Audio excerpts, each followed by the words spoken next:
Right, good morning, everybody. Thank you for coming along today to our first of our regular meetings of the new council as the Overview Committee for Policy, Place and Resources. As per usual, I'd just like to remind you of the use of the microphones. We can only be used in one at a time, and you press the button and the red light comes on, and it works fine, and the camera will then zoom in on you. So please do use the buttons, otherwise people can't hear what we're saying.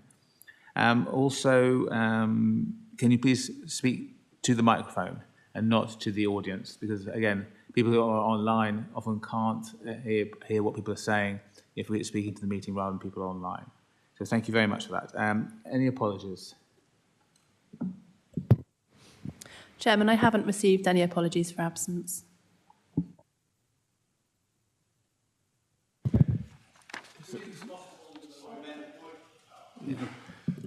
I can show. Would it be possible that members introduce themselves? It's my first meeting and I don't know everybody. Thank you. Yes, I think we can do that, certainly. I might as well start, as I'm Councillor Andy Canning. I'm the chair of this committee and a member for Dorchester West.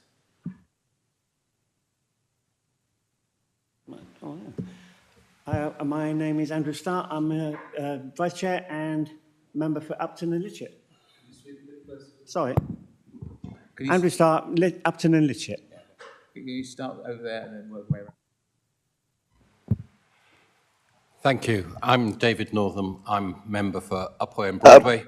Morning, guys. If you have started, we have no sound online at all. Member for Upwey and Broadway, which, for those of you who don't know, is in Weymouth. Thank you.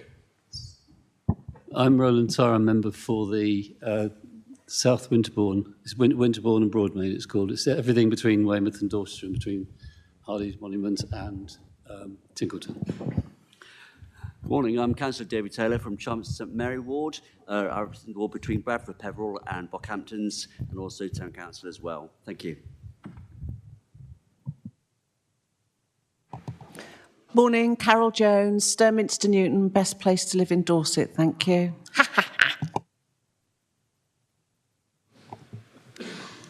Steve Mercer, the member for Blackmore Vale. Councillor John Andrews, I'm the lead, I'm not a lead member, I'm the Cabinet Member for Place Services, and I represent Sherborne East.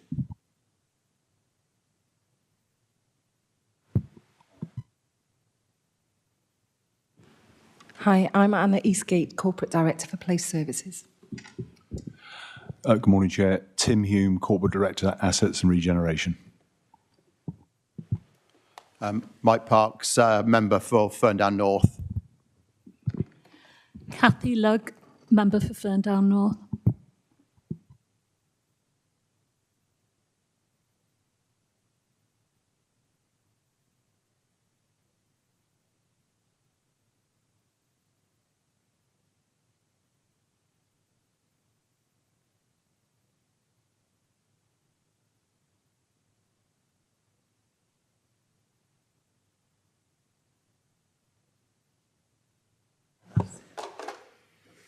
Hello, Chair. Jennifer Lewis, Head of Communications and Engagement.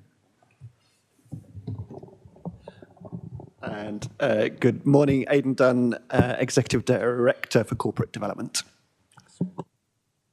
Good morning, Laura Cornett, Business Partner for Communities and Partnerships.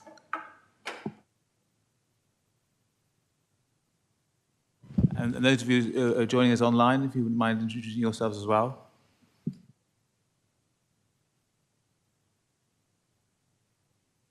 Councillor Hope, if you want us to go first. Yes, good morning. I'm Councillor Ryan Hope, Western Ward in Weymouth, and I'm the Cabinet Member for Culture, Community Engagement, and there's another C in there somewhere. Okay. Customers. Thank you. Thank you. Councillor Taylor. Good morning. I'm Councillor Taylor, Ward Member for Chickerell, and I'm the Cabinet Member for Public Health environmental services, housing, regulatory services and community safety. Good, thank you. And the remaining people, please. Morning, I'm Councillor Lacey Clark and I represent Blandford Forum Ward, and I'm also the chairman of the Place and Resources Scrutiny Committee. So I thought it'd be useful if I came and listened into all the discussion today. Thank you.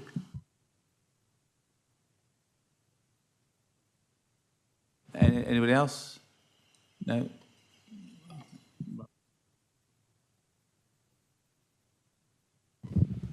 Right, then we must go on to the minutes from the meeting held on the 23rd of January 2024.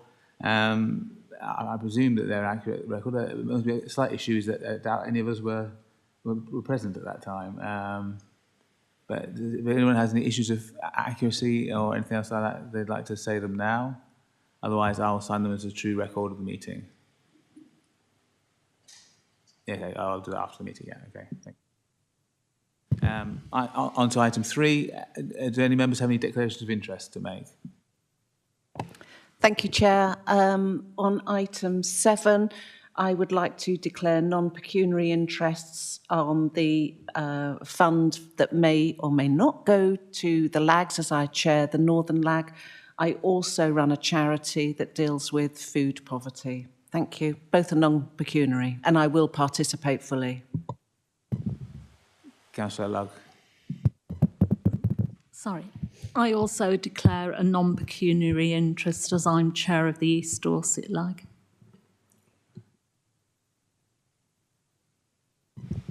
The chair's update, I don't have any issues to update you with today. Moving on to 5, we have public participation. No public questions on this occasion, Chairman. Any questions from members? Chairman, again, no councillor questions on this occasion.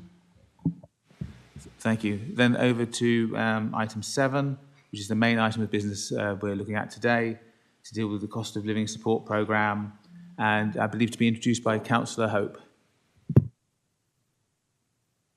Yeah, thank you very much, Chair. Good morning, members.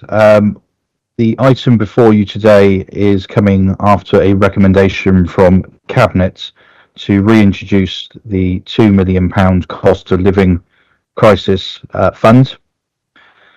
You'll see within your papers that you've got 17 suggestions for programmes where this funding could go, with suggested amounts with those programmes. There's also a line item 18 within that report, and that is to carry forward an amount because obviously we're aware that there's now been a change of government and we're not sure which programmes going forward may continue to be funded. So we have suggested that we leave a amount to be determined today by, or recommended by yourselves, that we may use to allocate later on in the year. Just some context to the recommendations, and then I'll hand over to Laura, I think, to go through it in more detail. But these suggestions have come forward from individual members of council, as well as officers, to programmes that they feel fit within the remit of cost of living. And what we're asking today, or on myself as the Cabinet member whose directive this sits under, is for input from this committee as to whether or not we're on the right track for delivery of this fund. And I think the only other thing I wanted to say here is we are looking at ways to phase this fund out year on year. We're not looking, whilst we're looking to put this into the budget going forward, we want to reduce this because the funding that we're giving, we want to be a mechanism to help people move on from the place that they're in. We don't want people living in cost of living crisis forever, which is why it's really key to recognise that pretty much all of the programmes we're putting forward today are based on referral-based applications to ensure that the funding's going to those that most need it and to ensure they're getting the support they need to move them into a better quality of life. Chair, that's all I've got to say for now, and I'd like to hand over to Laura to introduce, I believe, each item and project. I believe you're going to take them one by one. Yes, Councillor, that's correct. We'll take the items one by one. And I think it's a very valuable point that you've made there, that this is not meant to be a permanent increase in support from the council, but it's very much designed to be dealing with a crisis that we're in, and that we hope to enable our population to get through this crisis and return to more prosperous and beneficial times. So anyway, over to Laura to introduce item 1 of the 17 items. Lovely. Thank you very much, Chair. So Laura Cornett, Business Partner for Communities and Partnerships. I think before I jump straight in, I also just wanted to add that at Cabinet, we were very much given the steer that we should be looking to support additional projects that have proactive support, so aren't just reacting, so really to kind of build on some of that sustainability and resilience for our communities and our residents going forward. Also, Cabinet were very clear they wanted to put more funding out into the voluntary community sector organisations who are directly supporting our residents with their cost of living challenge, in addition to some of the programmes that we funded in the previous year, which of course were discussed at scrutiny back in March. Thank you. So I'll move straight in to the first project. So project number 1, which is for adult services, housing and homelessness prevention. So this project was one we did fund last year, but in the latter half of the year. So within those 6 months, that cost of living payment was able to prevent 179 of Dorset's households either become homeless or were able to maintain their current accommodation or find new accommodation. So during the year, we had 63% increase of residents contacting us about being made homeless. So I think one of the big things for Dorset residents is affordable housing within Dorset. So this ask goes on to continue that to ensure that we're able to support residents to either stay in their homes or find a suitable accommodation. So this programme is broken down into 4. The first is rent arrears and or an advance deposit payments. So this will enable our housing teams to support residents with those funds. So the ask is £100,000 there. The next is tenancy sustainment. So this is, we have some really great tenancy sustainment officers within our housing teams who work directly with landlords, usually private landlords, to keep people into their homes and do some negotiations with that. The third is to continue a media and information awareness campaign. We ran a campaign last winter which really brought people to us before they got to crisis point, and I think it really shows that some of our Dorset residents struggle to ask for help before it really is that absolute urgent point. But actually, it's so much more helpful and advantageous for our teams if we're able to do that. So the media campaign was incredibly successful, so we'd like to be able to run that again. And the last one is for food vouchers. So there are various types of food vouchers that we offer as a council, including our emergency local assistance.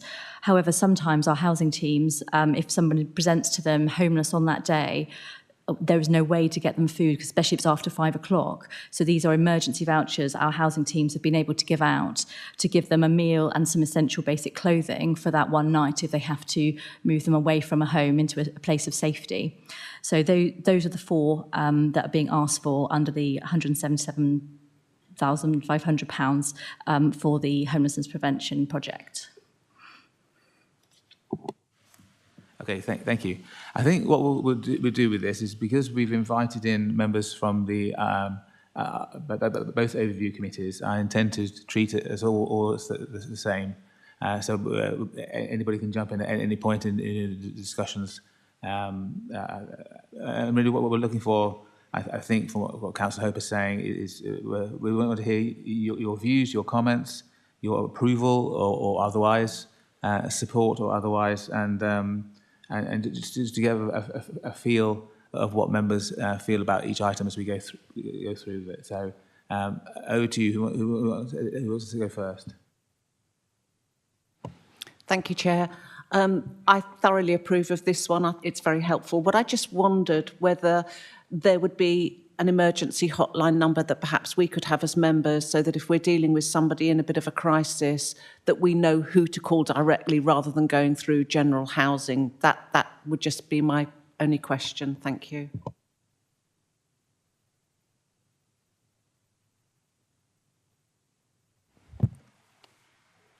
Thank you. Again, support the principles. Just like to understand a little bit more from Laura, if I may, about the tenancy sustainment. You referred to some people who were doing some very good work. I wasn't clear whether these were people in the voluntary sector, whether they were council employees, or whether they were consultants or contract staff brought in. Could you clarify, please? Thank you. Yes, I can. They are employees of Dorset Council. So as our housing teams have moved towards a more proactive model, we recruited several housing sustainable officers, tenancy sustainment officers. They're all on fixed term contracts. So this funding would enable them to be extended for a further period that will then enable them to work with landlords over the next coming year. Could I respond? Yeah. I think we all recognise the housing crisis and it's not going to go away. And this is a particular area where we need the resources, and being on a fixed term contract is not a very, doesn't encourage people necessarily to stay because they seek certainty by getting full-time contracts. So I wonder whether there's a way to review the numbers which are needed looking into the future so that we move some of these people from fixed-term contracts to permanent contracts. Thank you.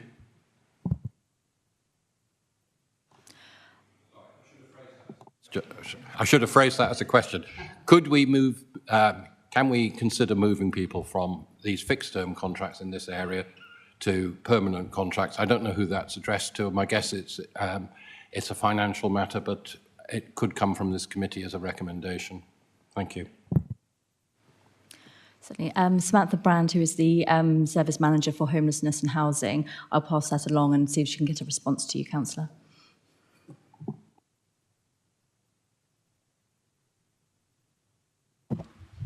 Thank you, Chair. An excellent project, I must say. Looking forward to the future. Definitely excellent. Some interest and observations really outside. In fact, it's like you mentioned about the officers doing the actual work, base work. And we're looking at the fact of the hotline, which was just mentioned, which is an excellent idea. Thank you. But I mean, we're looking at 24-hour cover. Is there a 24-hour opportunity to speak to someone within the 24-hour period of the day as well? That's the first question, sorry. Yeah, just... Sorry. Thank you, Councillor Taylor. As that's an operational question about housing in particular, once again, I'll pass that on to Sam Brand and get a response to you outside of this meeting. Can I have a second question, Chair? Second question is, Chair, the fact is that are the councillors, I heard officers are being involved with this, but is there a joint communication with councillors as well, especially within the wards that are actually pertaining to the interest of the problems we've got? That's an overall question, please. Thank you, Chair. So do you mean specifically for this programme, Councillor? Yeah.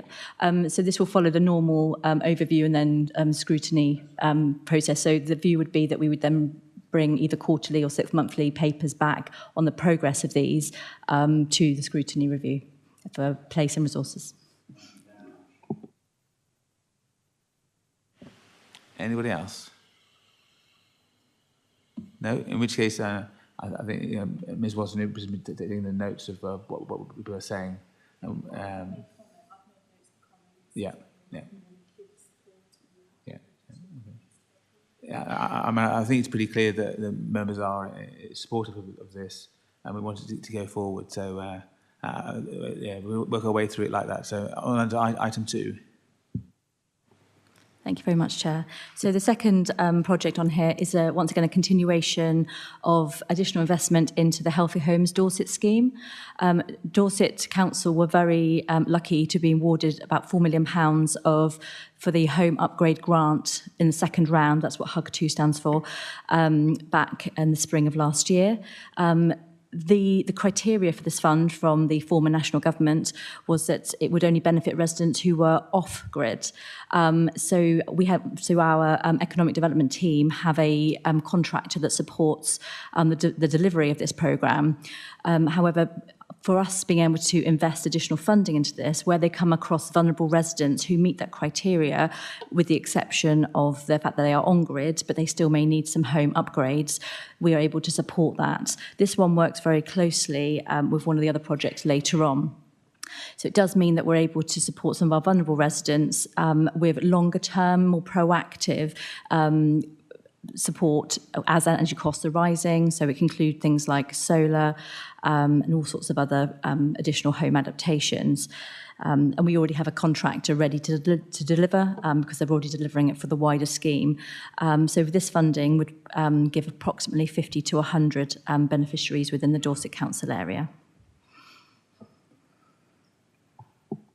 So it's basically, if I understand this correctly, this is a top-up of the HUG 2 funding, basically. Yes. Okay. Any other questions? Sorry, would you mind introducing who you are as well? Everybody else did just before you arrived. David Northam, thank you. Thank you, Laura. Oh, sorry. Thank you, Chairman. Councillor Simon Gibson representing Verwood. There's lots to like across the whole thing, and I'll try and find my moments to come in so I don't repeat myself over every intervention that we're proposing. The whole package seems broadly quite sensible to me. But let me pick up on item 2 here, the Healthy Homes Dorset HUG 2 scheme. I was pleased to be the cabinet member that took some of this through when we secured some of the funding for it. It's a great scheme. The team have done a grand job in making sure it gets to the right people. And I agree, it does exactly what it says it should do. It helps vulnerable people in low-income households reduce the cost of their bills. And therefore, a lot of what it does do, I think, could sit within helping with the cost of living. But where I come slightly uneasy is that what you've got here is a suite of measures to try and help people during the cost of living crisis outside of our budget, being done through top-up of reserves. A lot of the things here ought to sit within a budget. And that is the problem that we're going to have to address as we go forward here. It's very, very helpful to see a couple of things that could head towards some sort of KPI, for example, the number of beneficiaries that each intervention might help with. It's been helpful to look back on the year that we've just had with the money that was invested by the previous administration. But things like giving people solar panels to try and reduce their bills is a very worthy thing, and I'd support that. But doing it in such a manner, I think, denies us the scrutiny of doing it through the original budget process. So that makes me nervous because a lot, for example, if you look at this one, you look at the last one, these should sit within the service budgets for each area. So I'll support it this time because I think it's absolutely the right thing to do in the circumstances. But going forward, we need to put this on a sustainable footing. Yes, I think that's right. I mean, as that's more of a political point, Councillor Hope, did you want to make any comments on that? Yes, thanks, Chair. Obviously, I think maybe Councillor Gibson wasn't quite there when I did the introduction. I think what we're looking with this is to put elements of this into the budget setting process this year. So I do agree with some of his comments there. And obviously, as we look to set our budgets for next year, we will look to increase, not increase, but put some of these in as budget lines going forward. Did you want to reply to that? No? Okay. Councillor Northam. Thank you, Chair. So when this came up in one of the reports at an earlier meeting, I was concerned that this item didn't seem to be addressing known areas of geographical locations of disadvantage, and Laura kindly explained to me that it was focused on homes that were off the grid, which you've mentioned, and therefore areas with high numbers of park homes had been particularly benefited from this scheme, and that's a good thing. But I'm pleased to hear that we're looking beyond those that are off-grid to other areas, because I'm quite conscious that there are many areas which are on-grid but have really poor housing standards that the scheme could benefit from. I'd just like some reassurance that the contractor that you're using to deliver this scheme doesn't just repeat his old model, that he really does know that this is got a new focus, an additional focus. Thank you. Thank you, Councillor Norman. Yes, we will be making that very, very clear to them.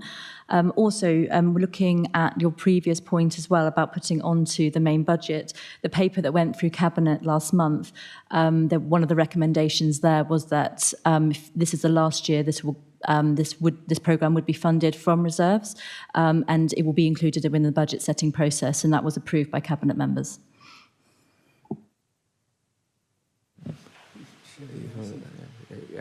Councillor Jesperson next? No? No. Anybody else on this? Oh, Councillor Taylor? If I could just come in very briefly on this and the last one. As far as I'm concerned, for the housing elements of this is about prevention.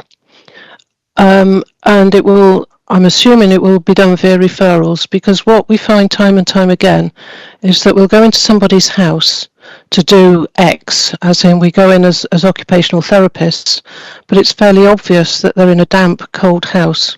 And this is the sort of top-up funding that we can then refer them internally onto to basically get the work done on their houses, which helps with health long term, as well as financially. And that's why I'm very supportive of all the ones that are in here. Thank you. Thank you, Councillor Taylor. Anybody else? No? Again, everyone pretty much positive about that one. So item 3. Thank you very much, Chair. So the third project is the first for our voluntary sector colleagues, the Dorset Citizens Advice Partnership. So they continue to support us with information, advice and guidance for many of our residents. They have reported to us many of our residents are presenting to them where they start the month in negative budgets. This is where when their income and their expenditure don't match, before they've even started the month, they do not have any available funding for food, etc. We've supported them last year with some specialist caseworkers to help them work with those most vulnerable residents with what they call income maximisation. So this basically means where they do a casework with them and make sure they are applying and have claiming all the benefits they are entitled to, because many of our residents actually don't know about the government benefit system. They think they have pension credit, but actually there's various other things they could be entitled to as well. Obviously, this is quite timely. It takes quite a lot of time for Citizens Advice to do this, and this is not a volunteer role. Many of the roles within Citizens Advice are volunteers, which is why we get such great value from them. But these specialist income maximisation officers do have additional training in finances, etc. So last year, they reported a 10% increase on the previous year on all of those issues. And they were able to, with this funding directly, and this is outside of their main work, they supported an additional 577 clients with 1,900 issues. So and the issues are the reasons why they're going to them. They quite often will go to Citizens Advice because, for example, they might be about to be made homeless, but Citizens Advice will work with them to work out all the other reasons why. So what's happened? They may have lost their role, the family may have broken down. So they work with them very much in a holistic way alongside our teams and other voluntary sector organisations. So this additional funding will enable these income maximisation officers to continue. It will also increase half a full-time equivalent caseworker, which will be working specifically in the North Dorset area, which is where they don't have full coverage at the moment. It'll also provide some really essential funding for training and management support for their volunteer capacity, which will enable them to extend their remit on generalist advice. The potential beneficiaries directly on this would be 600 plus, depending on who come forward. But we expect an increase, so it may well be 700, 800, and that's outside of their core beneficiaries that they work with us on as part of our core contract they hold with us. Councillor Taylor?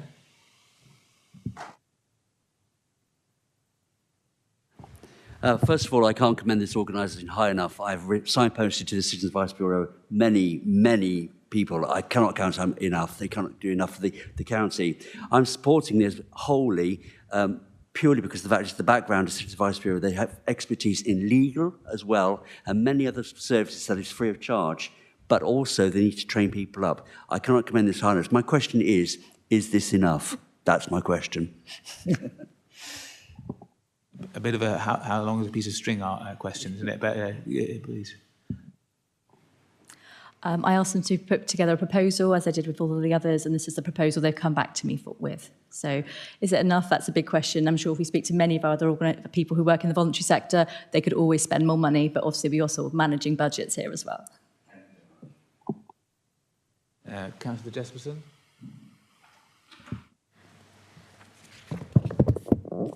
Thank you, Mr. Chairman. Councillor Sherry Jesperson, Hill Fortson, Upper Tarrants Ward. I would echo Councillor Taylor's remarks about the COB. Absolutely invaluable organisation. If they weren't there, the implications for our residents and the cost of this council would be enormous. So, you know, 100% support this. What it does give rise to, in my mind, is the question that applies not just to this point, but to several others that are coming down. So I'll ask it now. In terms of our voluntary and community sector partners that we work with, Age UK is in front of me here and so on.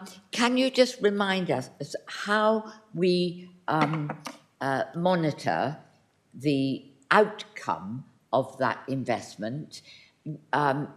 Many years ago, back in the county council days, there was a lot of debate about the fact that the county council handed money to the voluntary sector and there was no relationship. The relationship had drifted between who they gave the money to and what the council's actual objectives were. And I know that there's been work to try and tighten that up and make that link closer.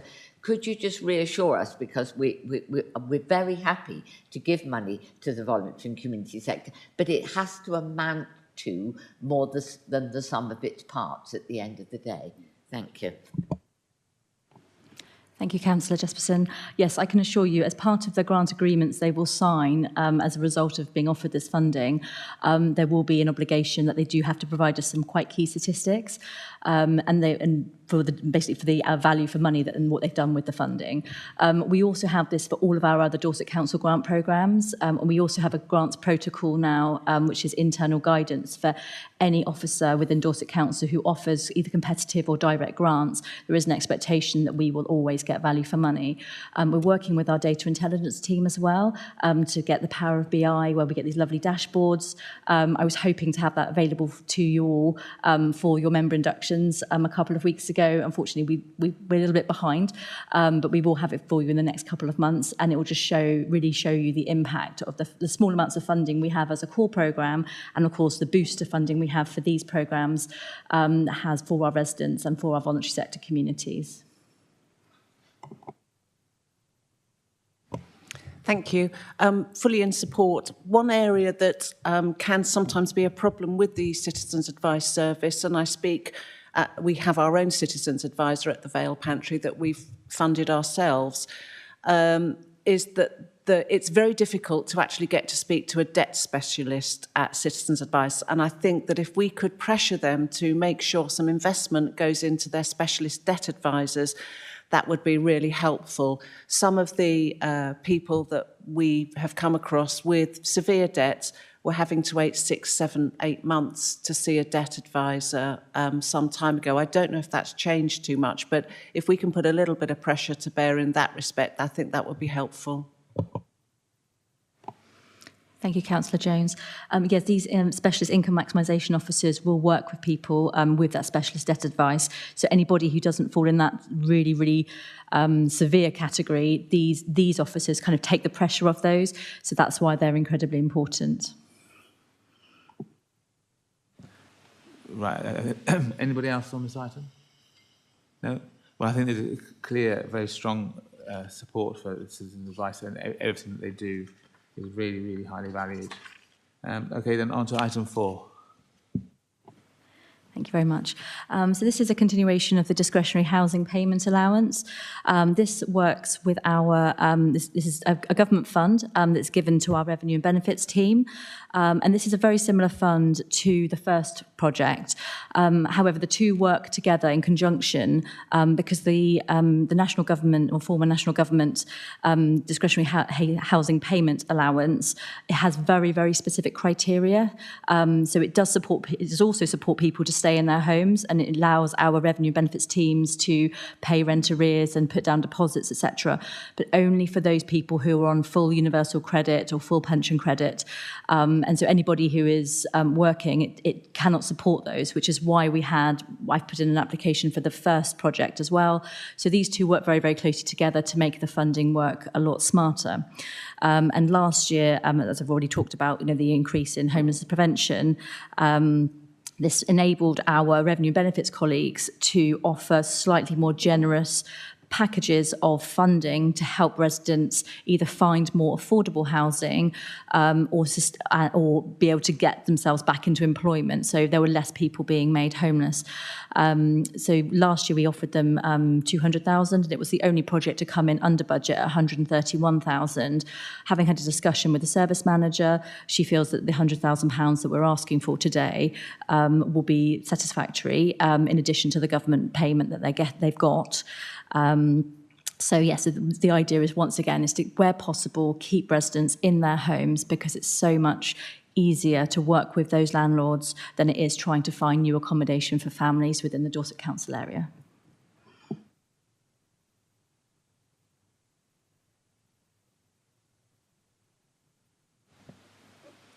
No? I will take it that we're broadly supportive. Yeah, okay. On to item 5. Thank you very much.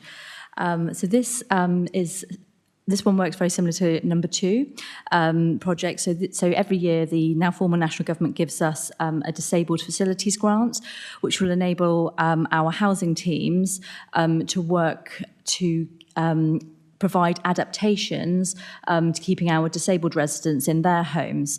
However, the Disabled Facilities Grant, once again, has very specific criteria and does exclude any energy efficiency. So it's more about rails and stair lifts, etc. So this additional funding will work alongside the HUG2 funding to enable some of our disabled residents where our teams are going in and they can see adaptations need to take place to ensure that we're able to stay in their homes, living independently with their support around them. So it enables that we can either do boilers, heat pumps, solar panels, etc.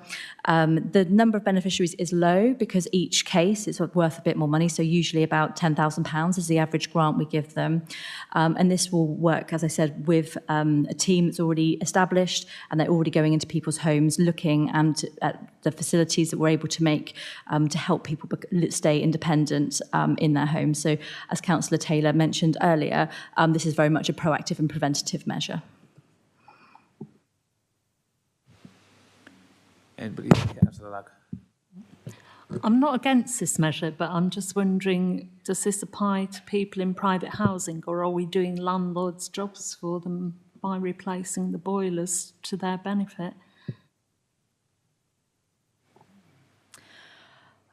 This is private housing and private rental. I can find out whether I believe we might put a charge on their houses, but I can find out and get back to you. I don't want to confirm that. If that's okay.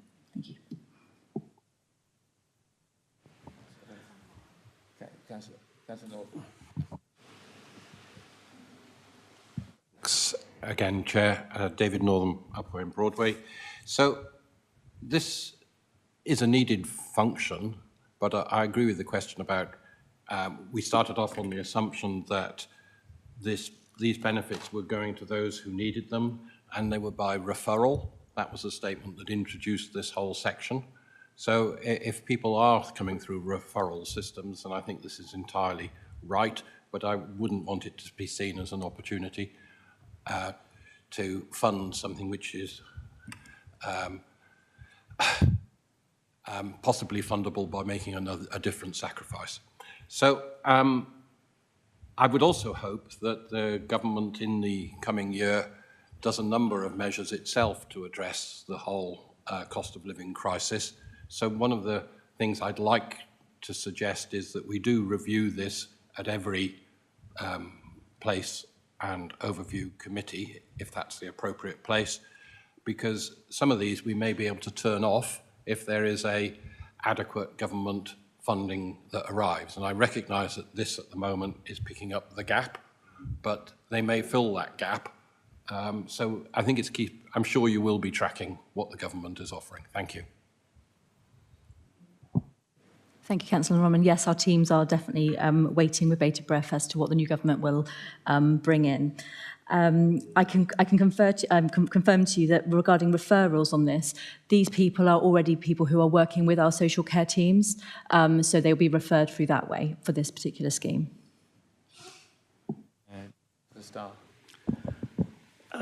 You say that it's over here. you say it's usually in the order of about £10,000, but who decides that figure? How? I mean, you could go on spending as much as you like, couldn't you? But how is it capped? Who has control and oversight on it? So we have professional teams working within housing standards that work with our social care teams and our residents, and they decide, once the assessment is done, how much budget they have. There's different criteria for different levels of person. So they do this on a daily basis as part of their main job. So they are all professional people working within Dorset Council. As it's been specifically mentioned already, perhaps you could explain to us what the procedure would be if there was a significant change and the government changed policy on a major area based on this report. How would that feed back into the committee system or decision-making system of the council?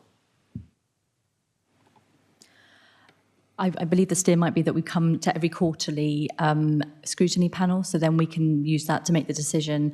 And the ask within this paper and also the previous cabinet paper is that the overarching responsibility lies for the lead member and Section 151 officer as well. So I believe it would be their decision. But we would make recommendations, and we would never want to duplicate anything where we can get funding from government for. This fund was very much set up to address the gaps in government and local funding that's already there. Yes. Councillor Lacey-Clark. Thank you very much, Chairman. This, I think, is a really good fund. My question is, on last year we had 320,000 in this, and that says there's evidence really good proactive outcomes. Why have we chosen to halve it to 150 this time, rather than matching the same? And also, as a point of clarity, you said lead member would have the decision-making power. Obviously, we don't have that role anymore. Did you mean cabinet member? I just want to be certain. Apologies, Councillor Lacey-Clark. Yes, I did mean, sorry, cabinet member. The reason the funding has been halved, all of the previous projects from last year received less funding than they did last year because there's a greater ask. And it was very much Councillor Hope's asked that we kept some budget back to see what would happen within the autumn and winter, so to enable us to flex and meet any additional demands. So it's kind of budget management. All of the amounts are indicative, and I have put at the bottom of each box where the funding could be flexed and the project could still be delivered. So if members were very much minded to increase that funding, we can look to take some funding away from other areas or use some of the contingency I've put for the later in the year.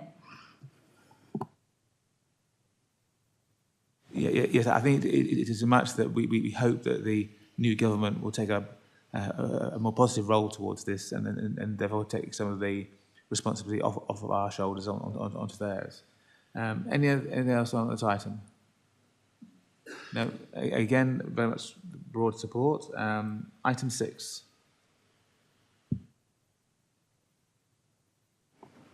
Thank you very much. So this is a new proposal. This also sits within our housing teams.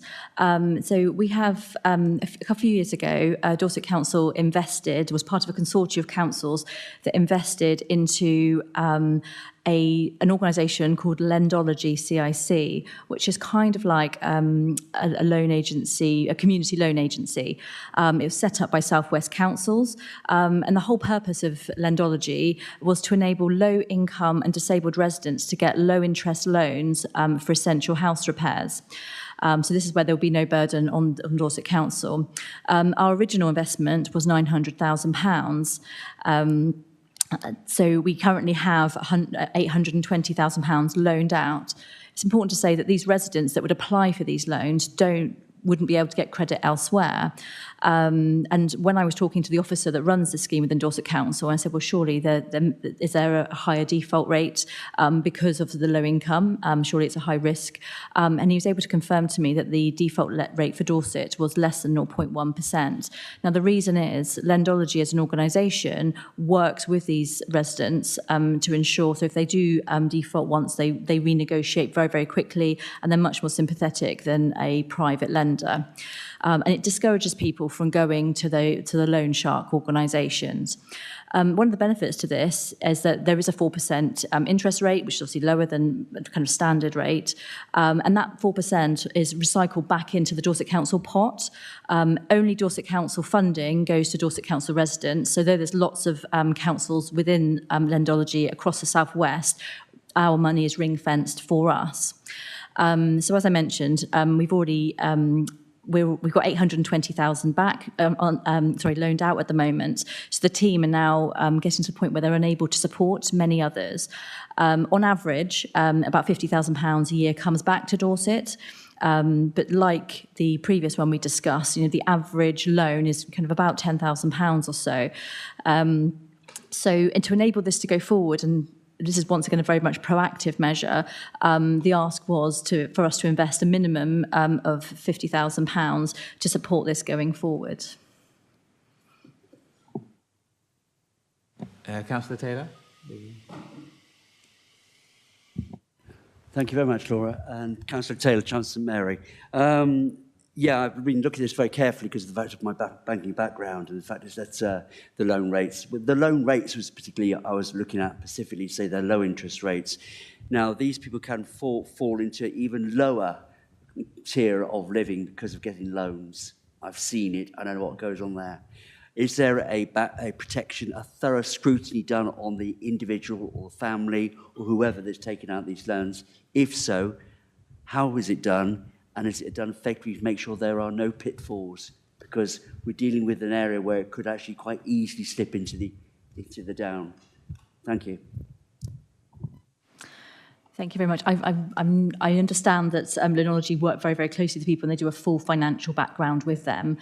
What I failed to mention as well is that this scheme will often top up our disabled facilities grants. So say, for example, it's been assessed that a disabled resident needs, for example, £15,000 worth of work on their home to remain independent, and our disabled facilities are only able to offer £10,000. We would then offer the £5,000 through Lendology, or if they were assessed. I can speak to the officer and actually give a full breakdown to you outside of the meeting about how the details of Lendology works. But I would say, because it's been set up by South West Councils and it's run as a community bank as such, I would hope and I would very much expect that those things were secure within there. So.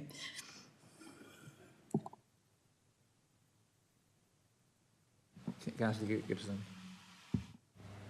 Thank you very much, Chair.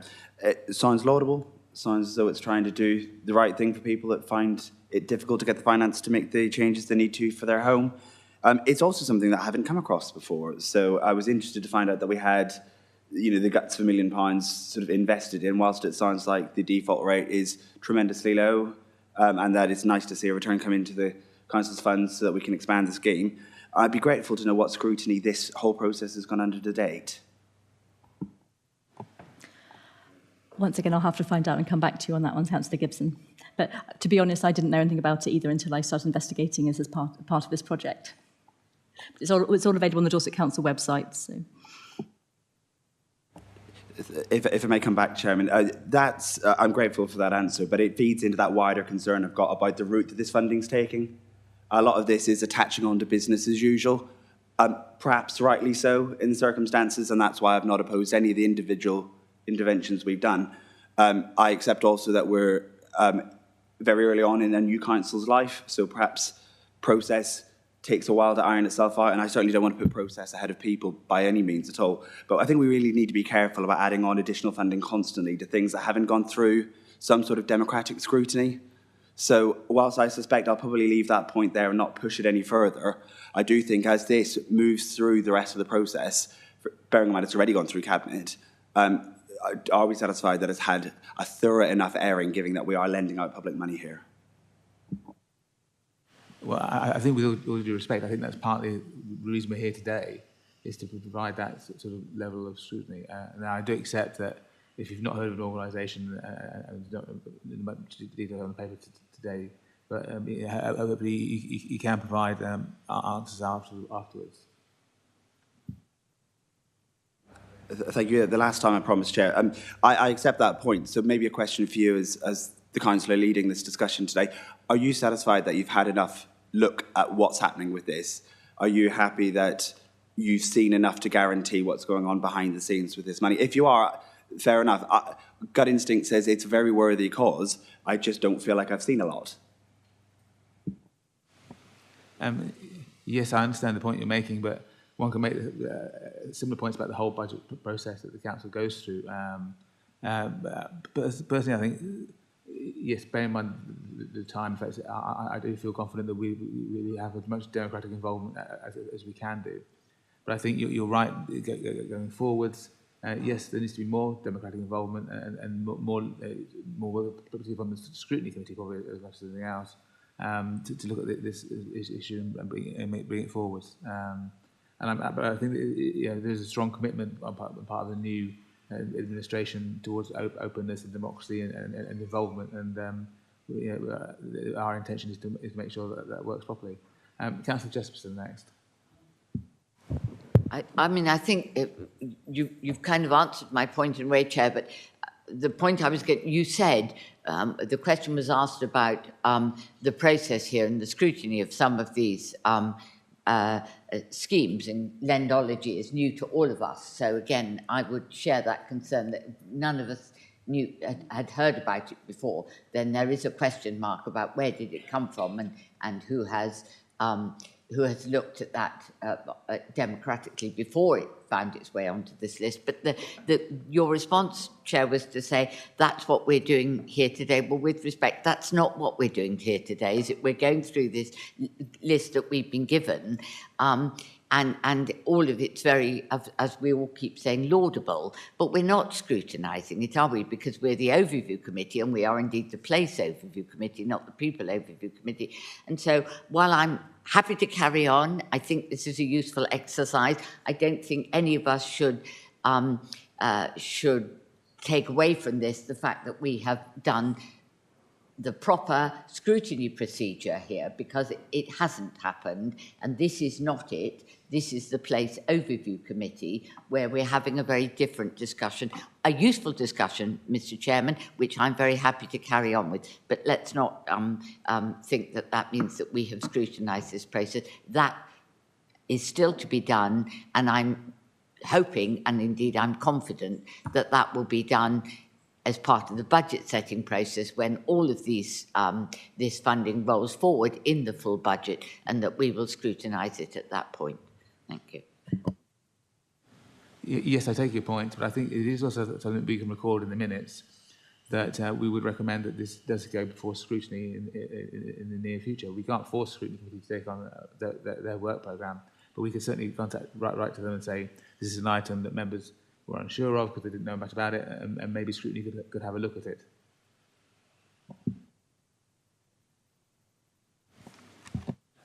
Councillor Steve Mercer from Blackmore Vale. The default, you can just make an observation about that scheme, and it might help your scrutiny of it. A default rate of 0.1 for sizable, chunky loans for people that have poor credit rating, I would guess that they maintain those good default rates by rescheduling debt all the time.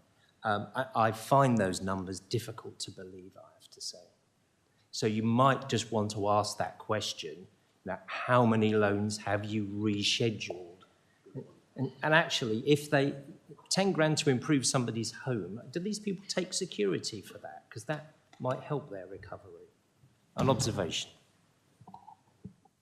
Thank you. I believe Councillor Hope has something to say as well. Yes, thank you very much, Chair. I'm picking up the sort of nervousness in the room here that obviously Lendology is not a scheme that members are aware of. And what I'm happy to do on this item 6 is take an indicative suggestion from this committee today that would basically say we agree with it in principle. However, part of the recommendation is that we scrutinise this process. And what I'm happy to do, as long as Aidan also is that we will ring fence this within the budget following a satisfactory scrutiny of the scheme. Yes, that sounds very reasonable, but I think that the point is that we can recommend that we can ask scrutiny to look at it. We can't tell scrutiny to look at it. Chair, if I can, I fully understand that process, but if it's built into part of the recommendation, that formal request for scrutiny to happen, it is stronger because it's come from the overview. So as long as Aidan's happy, I would be happy to have that sort of indication today, and then obviously we can take that forward through scrutiny, and if scrutiny are happy, look. That sounds very reasonable to me. Aidan, did you have anything you wanted to add? Thank you, Chair. So Aidan Dunn, Section 151 officer, so sort of I've got co-delegation on this from Cabinet. So absolutely happy with that. I mean, the Lendology scheme we've been using since 2005, so it's been supporting Dorset residents for sort of 19 or so years. But I'm happy if there's a degree of support and further delegation, then we can certainly look into it in a bit more detail. Thank you. Thank you. Councillor Taylor next. Apologies for coming back, Chair. Clarity as well, please. I'd like to know is the fact is that the liability against council, is that in question as well with the fact of Lendology? The closeness of working with Lendology, are we liable for what the debt is in case it goes the other way? I'm reading the room here. I feel that we ought to, the officer who runs this within Dorset Council, perhaps we ought to, on the forward plan for overview or scrutiny, bring them along to give members a full breakdown and information and briefing sheet about this. I think that would be very beneficial going forward, actually, because as Aidan Dunn said, it's a very established scheme we have within Dorset Council. It's been running a very, very long time, but I think for members to be able to have an opportunity to talk to them directly, I think might be beneficial going forward. Councillor Northam. David Northam, Weymouth. I'm amazed we're talking as much about this if it's been running as a scheme since 2005, if it's got an accumulated amount of money.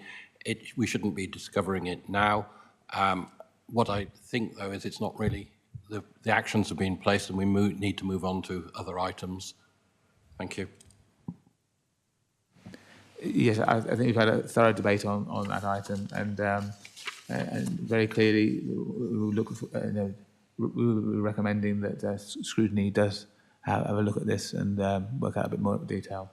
So thank you. And item 7 next. Thank you very much, Chair. So hopefully members will be more familiar with this programme. This is a ring-fenced amount of money of £100,000 being asked to directly support our organisations that support emergency and affordable food security within the Dorset Council area. This funding will enable, this is run from my team, and we will be able to offer 2 targeted rounds of support funding specifically to food banks and to social supermarkets who will give us their numbers of support, and the calculations for the funding of each organisation is worked out on how many residents they are supporting. So currently, the slight change in this one from last year is that Councillor Hope has specifically asked that we only support organisations that are able to give a referral system. This is because obviously our funding is incredibly limited, and we really want to make sure we're not creating an additional demand on the system and funding only goes to our most vulnerable residents. And we really want to encourage our voluntary sector to work together with our wider system. So this is why the referral-based model, which all but 2 or potentially 3 don't use this within the current system. And to support those 3, my communities and partnerships team will work with them to encourage and support them to adopt this model. And the potential beneficiaries here, unfortunately, is 16,000 upwards, and that includes families, individuals, older people, younger people, people in temporary housing. It really does span the full spectrum of residents we have within Dorset.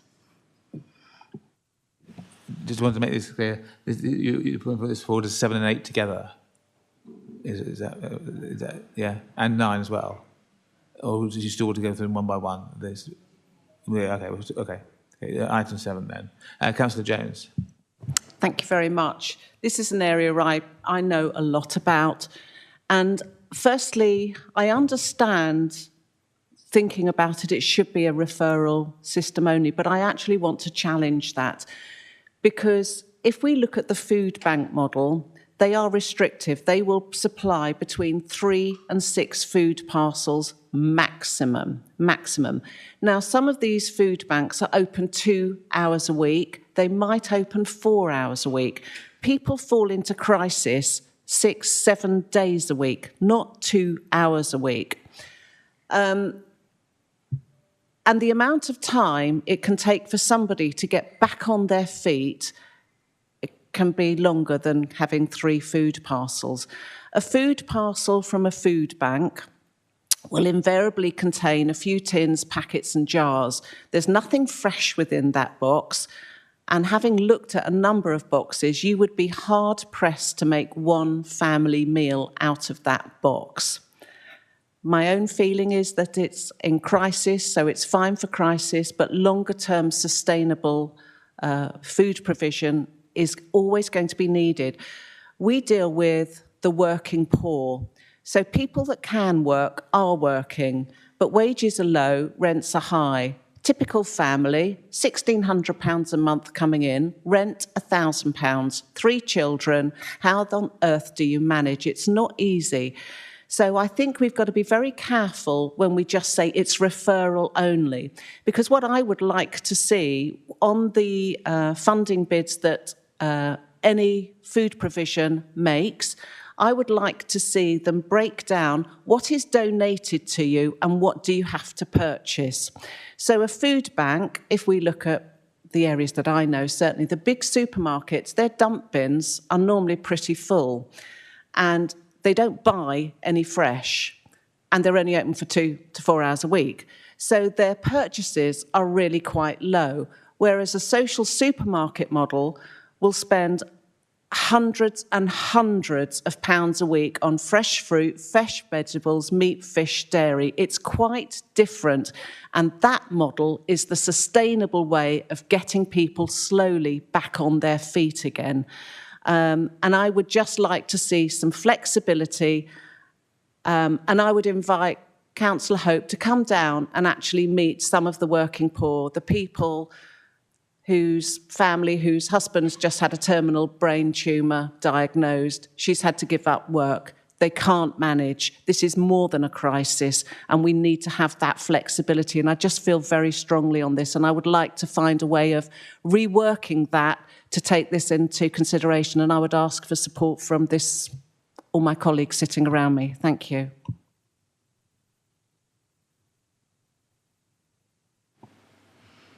Thank you, Councillor Jones.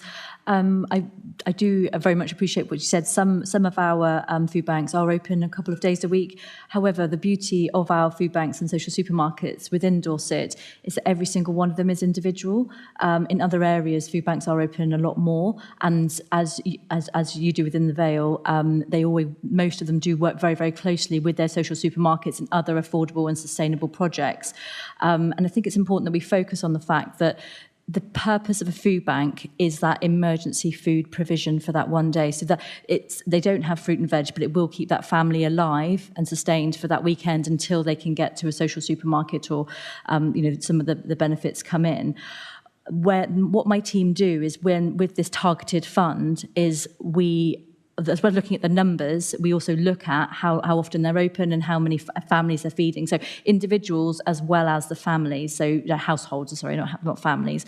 So I can assure you that the food banks that are only open 2 hours get significantly less. And, it's a kind of a token funding compared to the larger social supermarkets, and they take the majority of the funding.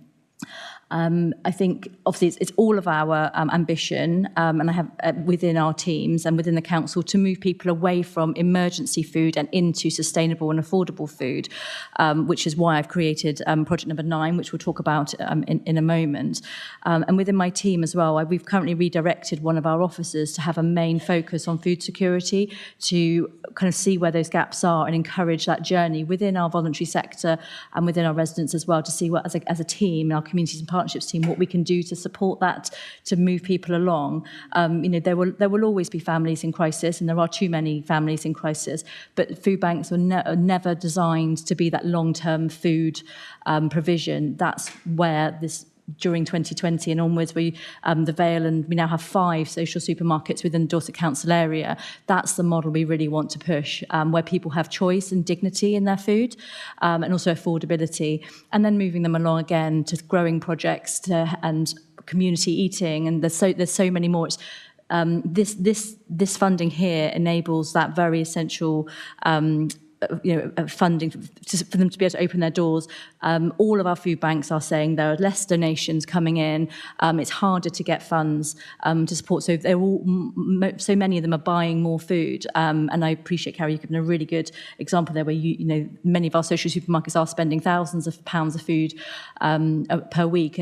But that's the same across the system. The percentage is increasing because where our residents are finding cost of living, donations are going down across. And so once again, the officer that we've got within Dorset, within my team, will be hopefully working with supermarkets to make sure that those, I don't like calling them bins, but the donation points do go to those, our local food, and to really make sure that the system is really working to the best of its can to support all of our residents. Thank you. I think Councillor Hope wanted to add some comments as well. Yeah, thank you very much, Chair. I just wanted to respond on some of the points that Councillor Jones just made there. First of all, I want to give assurance that I am talking to those people that benefit from these schemes, some of our most needy and those in crisis. I represent Western Ward in Weymouth, which is one of the most deprived areas within Dorset, neighbouring Malcolm Regis, which is also one of the most deprived in Dorset, and one ward apart from Portland. Which are, the highest areas of deprivation that we have here in our demographic as Dorset Council. So I am very much in the need area, talking to these residents and understand the concerns that they have. The other point I want to pick up: a lot of food banks are now offering fresh fruit and veg. I know this from an grant application that came through to our town council in Weymouth, from Weymouth Food Bank. And that was specifically to buy fresh fruit and veg. So the offer is there. And, I think Laura's just explained the reason we're looking at this referral system is we want to make sure the residents that are accessing these food banks are getting the support they need to move them away from food banks, then onto social supermarkets, and then back into normal sort of shopping conditions. So I think, this is the right direction to go in. And of course, though, I welcome, again, if Scrutiny wants to look at this one later on, Scrutiny to review this and give us further feedback for further budget setting processes. Yeah. Councillor Jones, did you want to come back on any of those remarks?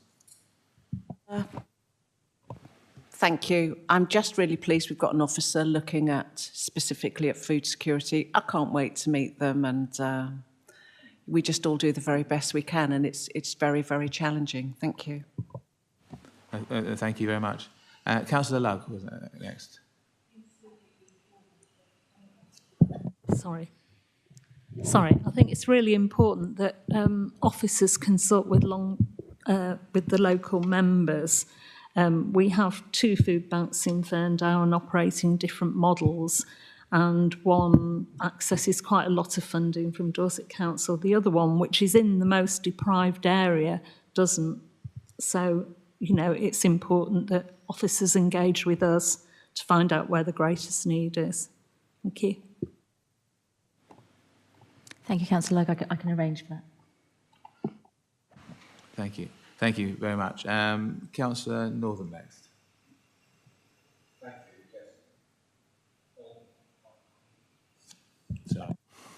Yeah, thank you.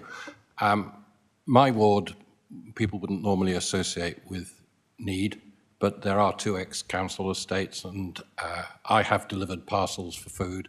I collect them from the Baptist church and deliver them to people, and there is fresh food available. I take fresh food to them. I don't know what happens, but I'm also aware of the Nest, which runs a good service in Weymouth. I'm not sure if that counts as one of your social supermarkets. I hope it does, because it does seem to be well thought out and offered sort of 2 tiers of service. I really think that we, because of the shortage, the referral system is a good idea. I like what's been said about food security, and that's item 8. So I look forward to moving on to item 8. I think we should be approving all these. So thank you very much. Good, thank you very much. Councillor Gibson as well. Thank you very much, Chairman. I think in this case, I actually agree with Councillor Hope. I think there is some logic in trying to move a lot of our food banks that we support into a model where we can compare fairly the support that we give across the piece. I know from my own ward where there's multiple food banks in operation, they operate very different models. And actually, there are ways that I think it would be, I know officers would agree that some of them are easier to work with than others. And actually, I think that there's sort of quality control that we can help the system with if we've got a system that we can work within. So from that point of view, I agree with the change that Councillor Hope's proposed. I think he's also probably right to say that this would be something sensible to look at once it's up and running again. If we were to find out that actually some of the food banks or food providers that don't currently operate a referral system struggle to make that change and therefore a gap appears, we would be sensible to look at that again and change backwards. It's not a case of one size fits all, but it is trying to find some sort of consistency, I think. But for me, when I look at 7 and 8 in the report, when I think of cost of living, this is what I think of first and foremost. I think if you look at the total of the people that this assists, if you look at the support it offers them right at that critical point of crisis, I think this is where we can make a real difference very, very quickly. So it's to say 2 things, really. One is to say, well done to the team. I know how hard you've worked over some difficult years to deliver this. And all the support we can give you to continue that, I think we should. And leading on from that, one of the things on the report it says is funding request can be flexed for these items. If I was to look at any of the interventions that we make here where I think should demand exceed the funding we've allocated, these would be the ones that I would hope that we would put top of the list to add additional funding support to if there was an underspend elsewhere, or if additional government support comes in elsewhere, could we repurpose some of that into these particular 7 and 8? Because what 7 and 8 are doing in totality is creating a pathway out of food dependency, and I think that is where we should absolutely be focusing. Yes, there's very, very good positive comments, Councillor Gibson. Thank you very much, and I'm sure that we'll take on board. I think that follows naturally onto item 8 as well, actually. So if you wanted to move on. Thank you very much. These 2 projects will work together, so 7 and 8. So in the last year, we had funding for 7. However, it is the aspiration that we want to move people along to more sustainable and affordable access to food. So in able to do that, the ask here is to ring fence. I've requested £100,000 to work with communities to develop, and obviously we have the beauty and also that all of our communities are incredibly different. So it will look, the projects could look quite different in different areas, but work with our communities and our food banks, social supermarkets, and other community partners to develop some programs that will enable sustainable and affordable food journeys to go along. So, for example, I've put some, and they're indicative ideas here. So previously, we've had funding from a different government fund for basic food hygiene online courses. This was held by the Volunteer Centre Dorset, and they were able to give out free basic food hygiene courses to lots of people working in food banks or working in social canteens, or not social canteens, but kind of giving out free food in the evenings, social supermarkets, to ensure that basic level of hygiene standards that we would expect. Now, that's not a big cost, but there's also other programs as well, programs that we tailored around education for families and residents. So, for example, I know Weymouth Town Council have funded slow cooker sessions within their community there. And once you've attended the course, you get the slow cooker as part of it. So these are just a few ideas that we have. Also, in another area that's equivalent to Weymouth, is kind of equivalent, similar to Weymouth, is in Boscombe, in the BCP area. They have a really thriving social canteen, and they work with all different partners there, and it's incredibly successful. So you have adults with learning disabilities, you have different sessions where there's single adult males, and then obviously families who can't afford food. Obviously, it's very well managed with safeguarding, but it's really for my team to do some investigation with our community partners. Could that work in Weymouth? Or basically, what we would like from this funding is to work with our food partners to really find out what the needs are, and to have this funding to enable them to develop projects that take them away from that emergency food parcel social supermarket, and to encourage kind of community eating, community growing, all of those real sustainable, and obviously we'll also support our climate emergency and ecology agenda as well. So that's really what this number 8 is.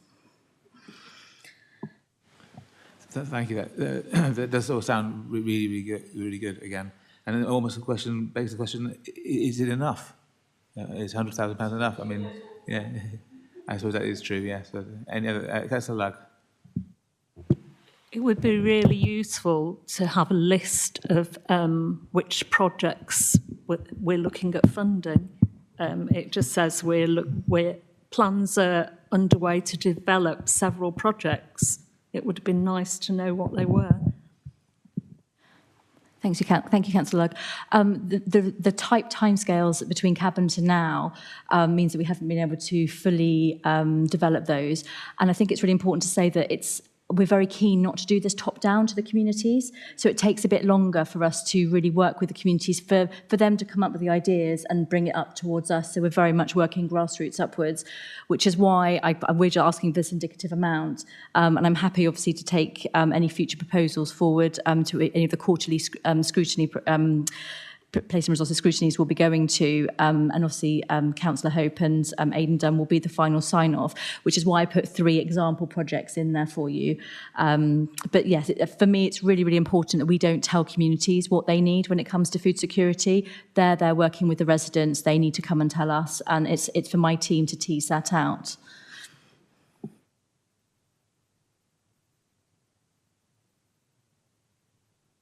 Well, if there's nobody else, then on to item 9.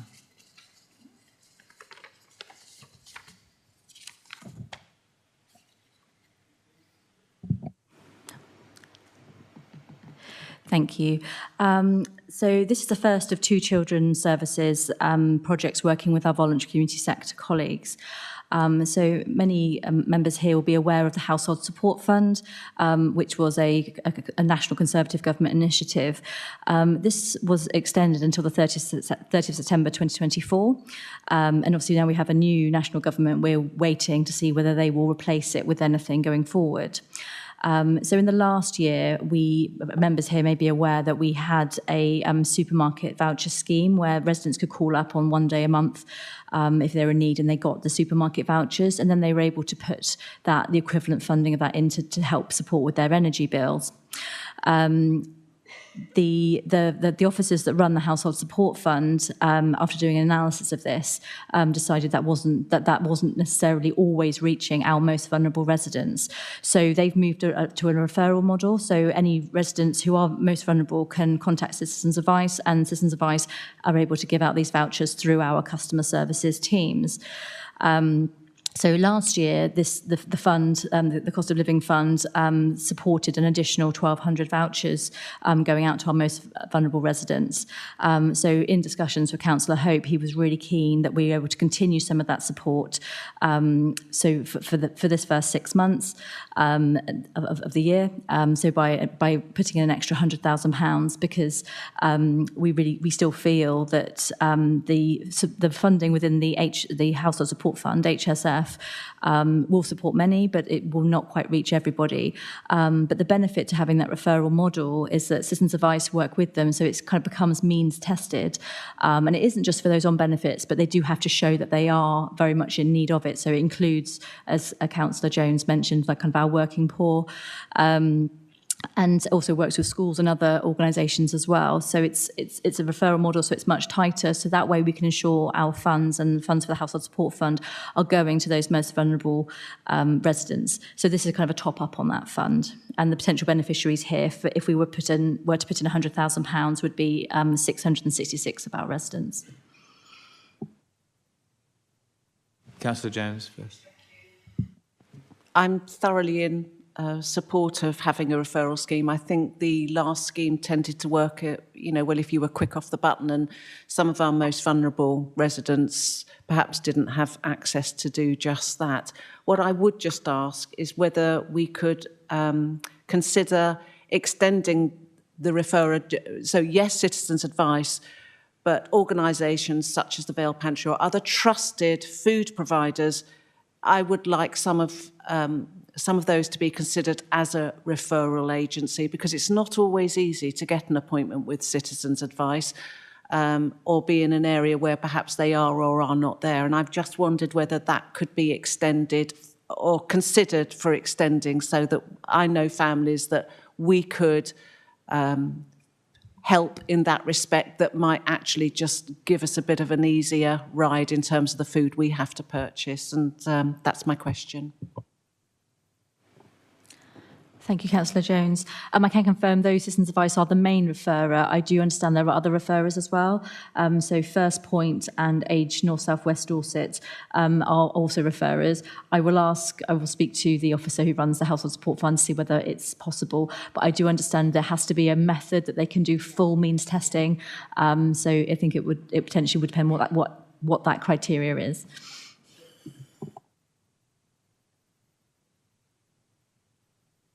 Councillor Sutton, did you want to say something as well?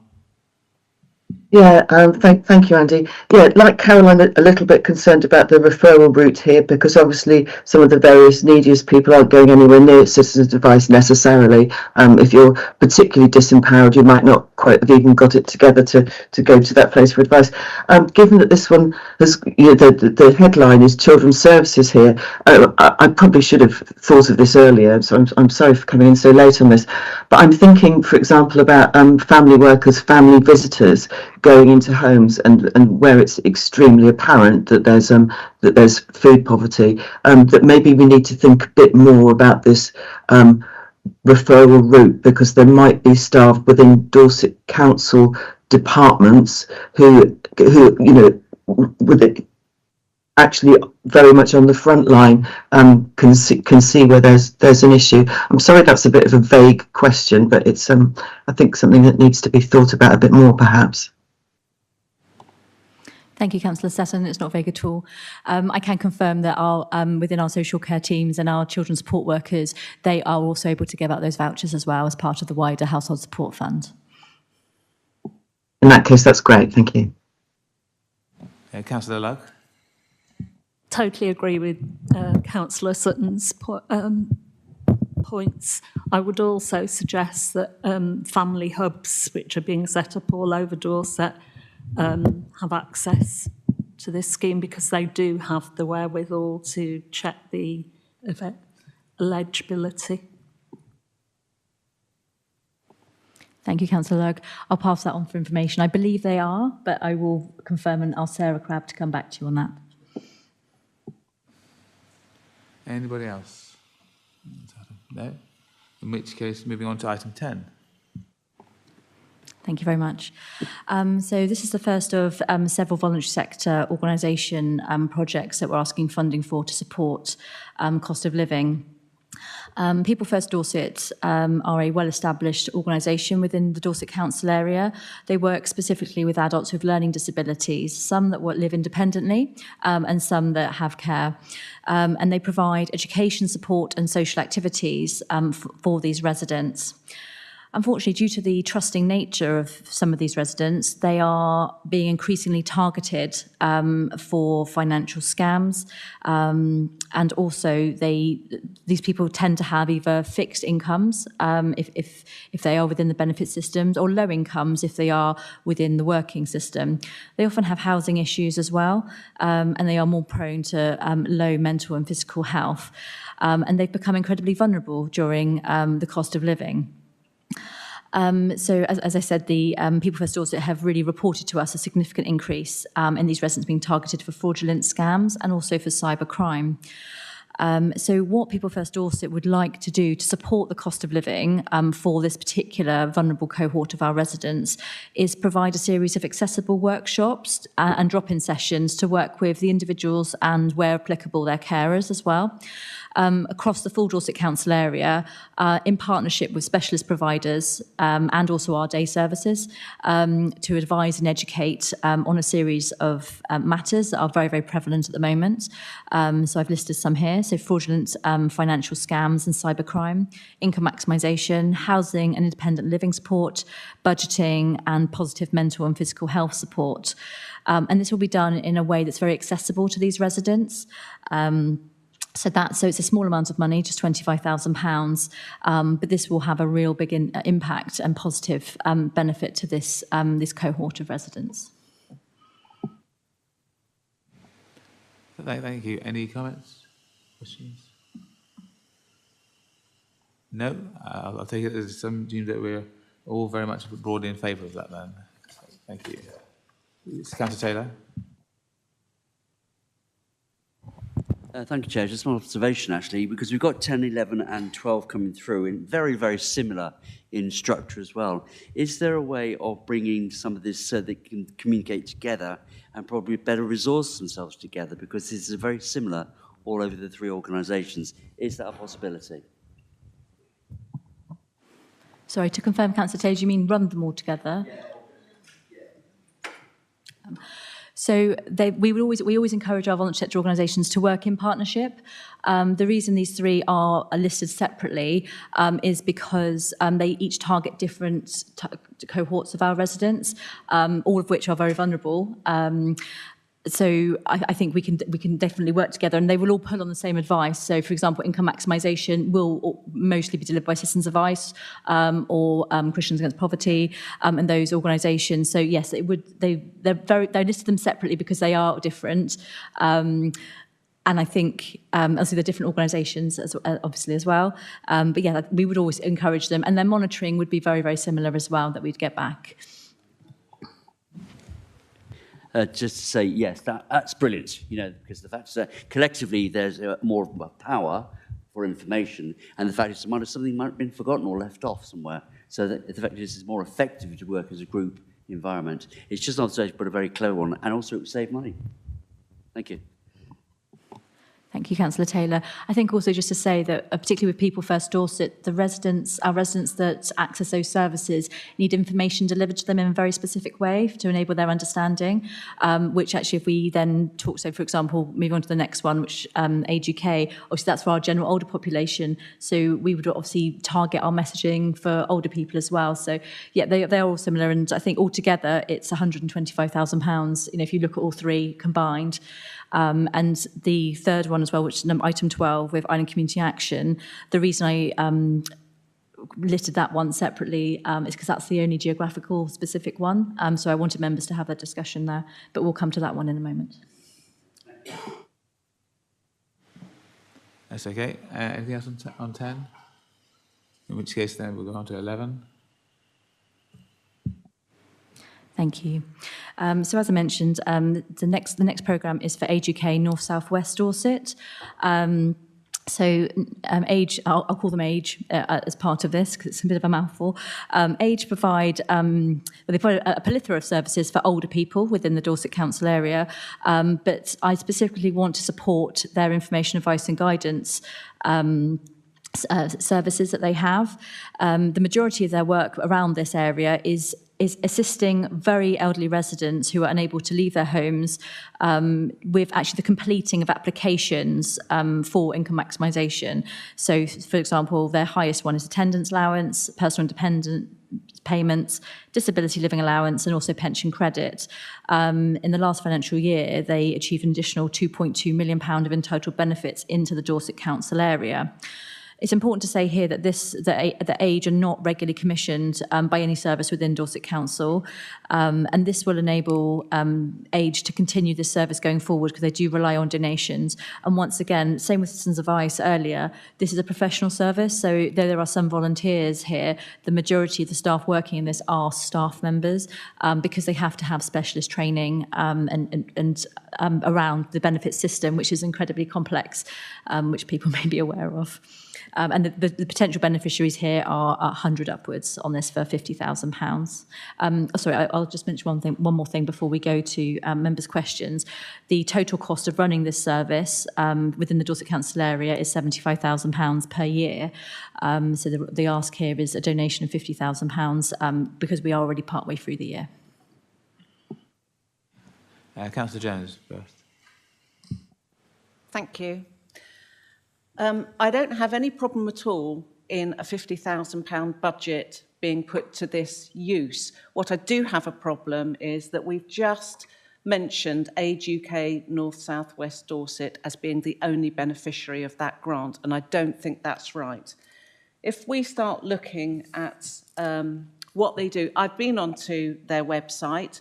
I can see nothing at all and nothing happening in the north of Dorset. They seem to be active in the south and west of Dorset, but not in the north. You can go to lots of coffee mornings, but I can't see anything at all, and that's not even in the north either. I've put in various north postcodes, and it wants to send me to Poundbury. If we actually look at the figures of older people in north, south, west Dorset, we've got 19,700 odd in west and 13,200 in south. But in the north, we've got 25,475. I don't actually know what's happened to East Dorset. Perhaps they don't have, well, they do have old people, but because they've got over 28,000. And apparently north is predicted to rise to the numbers that the east have as well. And I don't think, certainly in the north, we are not being served by Age UK. If we actually looked at the figures, in theory, if you were just divvying up 50,000 between north, south, west, then in which case you would have 31,499 going to west and south, but 21,653 coming to the north.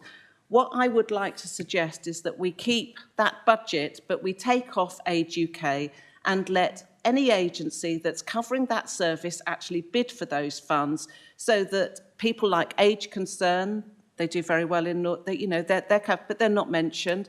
And that's what I would like to propose, and I hope that I would have support so that the money goes to where it's needed and not to this one agency that we certainly do not see in the north. And where is East mentioned? Because I don't see East either. So can we please take off Age UK? Thank you very much, Chairman. I support what Councillor Jones says. As a member representing the East, it feels like there's a gap there where we're identifying an intervention which I fully support. The principle of what's on the paper here is agreeable. But it has to be, given that the nature of the advice is fairly universal, the coverage also has to be universal. And it does feel as though, even though North, South and West is mentioned, I didn't know the point that Councillor Jones raised there, but that compounds my concerns about what happens in the East. The East can feel very far from Dorchester at times, and there's quite a few of us in this committee who feel that on a regular basis. So I do support the principle of the intervention for sure, But again, perhaps the solution is something that, similar to what Carol suggests, that we put the money towards that, but we're not as specific on how we do it. The other point on that in the report is it talks about how this is not a regularly commissioned service by any of the statutory authorities. Going back to my point about what we do in the sort of medium to long term, there's a real question that I think ought to be asked, which is, if it's not commissioned as a part of the statutory duties, should it be? And I think not for now, but when we discuss what this money goes to and where it helps in the longer term, that's a fair question, because I think if it's not being picked up by the teams that would traditionally deliver this, I'd be quite interested to know why.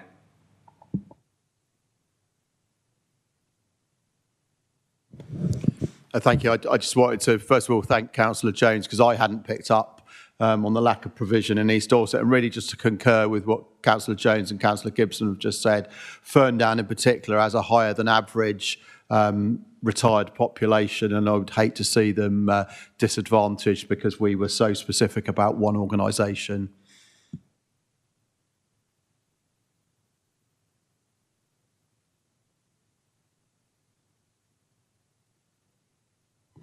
Thank you, Chair. As I referred to my previous answer to the fact, group number 8, the fact that it should be cross-purpose. You know, Councillor Jones has made a very valid conversation. Can you hear me? Yeah. Conversation. The fact is that it's not representing the entire cross community. It's only representing a set few. So I do agree the fact that it should be taken out of just East Dorset and go across country or county, because at the end of the day, a lot of areas, as I said, miss out. And they are missing out big time on this. So thank you very much, Chair. Councillor Jesperson next. And then so Councillor Jesperson first, and then David. Do you want a second? I was absolutely going to support this. I think one of the points I was going to make generally, and this might be my opportunity to make it, is that we do need to be aware in all of our discussions of cost of living support and support for people who are struggling. There are pockets of deprivation in the north that are hidden, but they are very, very serious and they are very, very significant. There are pockets of deprivation in my ward, for example, that rival anything that you see in Weymouth. So I do think one of the things we have to be aware of throughout this discussion is we need to ensure, and we need to be vigilant to ensure, that this support is equally is distributed across the council's area as it is needed, because there has been a tendency in the past, and this is easily done, for it to get sucked into the south of the county, because that's where the need is largest. And because the need is largest, in other words, numerically more, that doesn't mean that the need is in the north, which is numerically smaller, is any less our concern. So this is really gives me the opportunity to say that, and say I absolutely support what Councillor Jones is proposing here with regard to this specific point.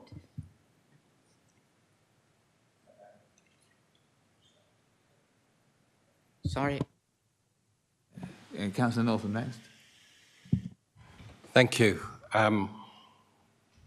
Not quite sure where to begin on this, but I think going back to the original statement from Councillor Hope that we really need to be focusing this on the most needed. We all agree that. What we can't quite agree, I think, is where the most need is. I refer to the index of multiple deprivation a lot. I also refer to the social mobility reports. And looking at the index of multiple deprivation, then there are 6 areas in the Weymouth and Portland area that are in the bottom 10%. There are 4 areas that are in the bottom 20% that are in Weymouth, Portland and Bridport. And there's 1 area, 5. So that's very geographic. Dorset is not homogenous. It is very different. If you contrast that with the index of multiple deprivation level 10, which is the least deprived, there are 20 areas in East Dorset that are in that category. there are no areas in, there are areas in Weymouth and Portland, 2 areas in Weymouth and Portland that are in that category. We have rich and poor living next to each other, but I think the numbers is what really matters here. I'm not saying you have to spend the money where it does most benefit, and that's where there are, sometimes it's easier to do where there are concentrations of people. And there are concentrations of people in Weymouth and Portland. This particular item was about Age UK. My wife used to be a secretary for Age UK in Weymouth. It was falling apart. There wasn't an adequate team managing it, so it merged with the Dorchester branch. The point is that these groups will move up and down in terms of their ability to deliver the capability they have, because they rely an awful lot on volunteers.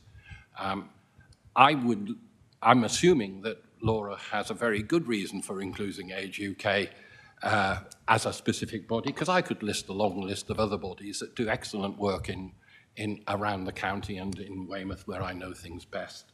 The Red Cross, the Information Hub, the bus shelter, Lantern, are all things that take place. I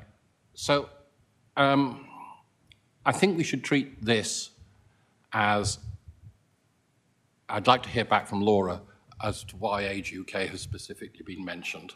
And I think if we need to treat this then as a separate item, it should be a separate item, and we should not make a broad decision other than there needs to be a body within the council that we can refer to, which is Laura's department, my guess, where we can then decide how best to spend this money. So I'm against this proposal if it is a proposal, and it hasn't yet been made a proposal. But first, before we go to that, I would like to hear from Laura. Right, thank you. Building up a lot of comments here, which is really, really good. I'm mindful that Councillor Hope has had his hand up for a while to speak, and he probably can contribute some to this. So Councillor Hope, if you want to chip in at this point, it'll be really welcome. Yeah, thank you very much, Chair. So I'm picking up the admission of the East Dorset within the work here. Obviously, members will be aware that Age UK is a national charity with local branches, and obviously the branch that has approached us for this project is the one that covers north, south and west. What I'm happy to do, if members would like, is to open up discussions with the branch that does cover the east and see if there's projects that they need support with that are similar to this one, and then either share the 50,000 between the 2 branches to satisfy the needs, or we could look at allocating some money from the underspend to the branch that covers the east. What I'm cautious of is I'm probably aware that the one that covers the east will go into another neighbouring council's area, so we would have to set some stringent guidelines around the money being spent just for residents of East Dorset. But I hope that will help try to satisfy some of the concerns raised here today. Okay.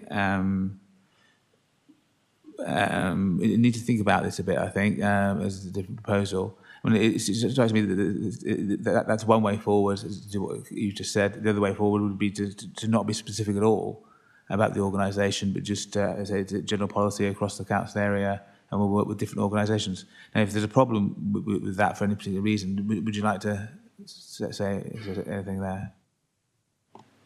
Thank you very much. Thank you very much to everybody here for the lively debate. You definitely have raised some really interesting things. I'm going to go through and address some of the points and hopefully provide some clarity. So first of all, I'm going to go straight to Councillor Norman, where so why age in the first place. So back last October, the Chief Exec of Age UK North South West Dorset wrote a letter to the Chief Executive, Matt Prosser, basically saying that this service for them was in crisis and they were at threat of closing it. At the time, we did ask them for some governance and business planning information to see how the organisations, if we were to invest, would enable them or help them along to become more sustainable. At the time, the organisation were not quite in a position because they were going through a slight change of trustees. However, subsequently, that's now that they've been very forthcoming in that. So this is why we've included it in this year's. Otherwise, it would have been included in as a request for towards the end of last year.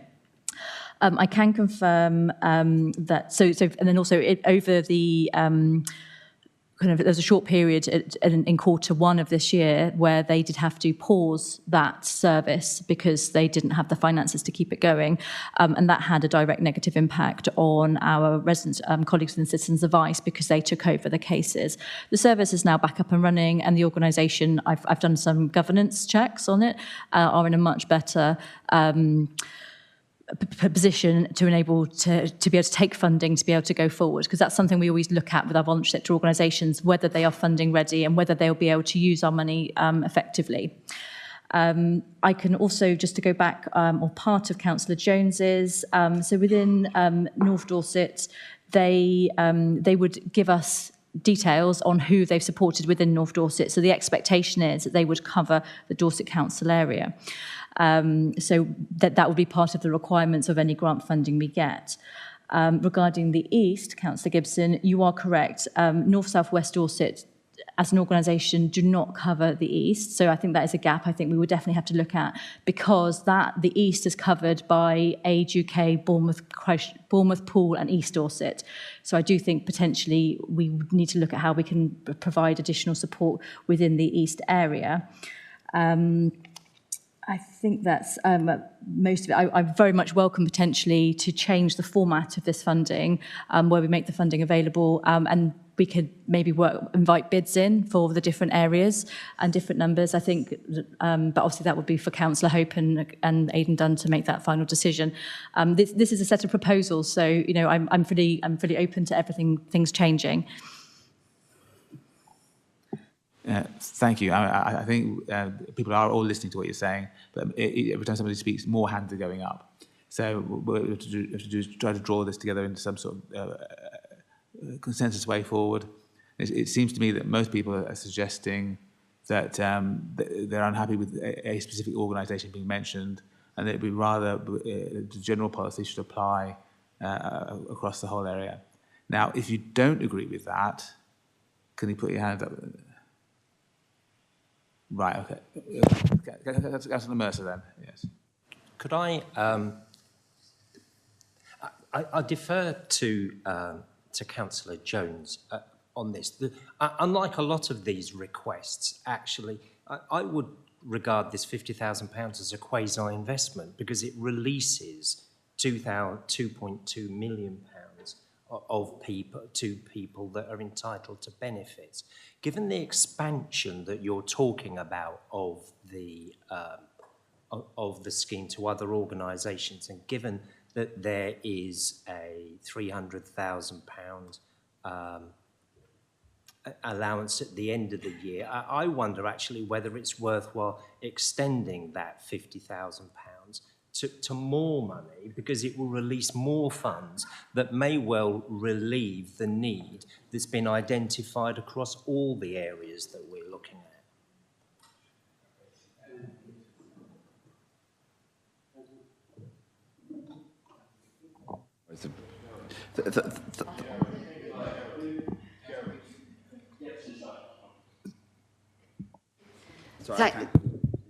Thank you very much, Mr. Chairman. Thank you for your clarification, but it hasn't given me the comfort I was hoping. It's actually confirmed some of my concerns. What I would like to propose then, if there's anyone who'd be happy to second, is that we amend this. It's a recommendation, and we amend this recommendation to Council that in general terms we leave the sum of £50,000 in there, and we leave it to we leave it to be supporting this area of work, but we take out the specific reference to Age UK, and we do, as you suggested, Mr. Chairman, leave this open as a £50,000 fund which appropriate organisations could either bid for or be invited to bid for, and that could include Age UK if that turns out to be appropriate. And I would like to propose that. Is there anyone who'd like to second that? Thank you.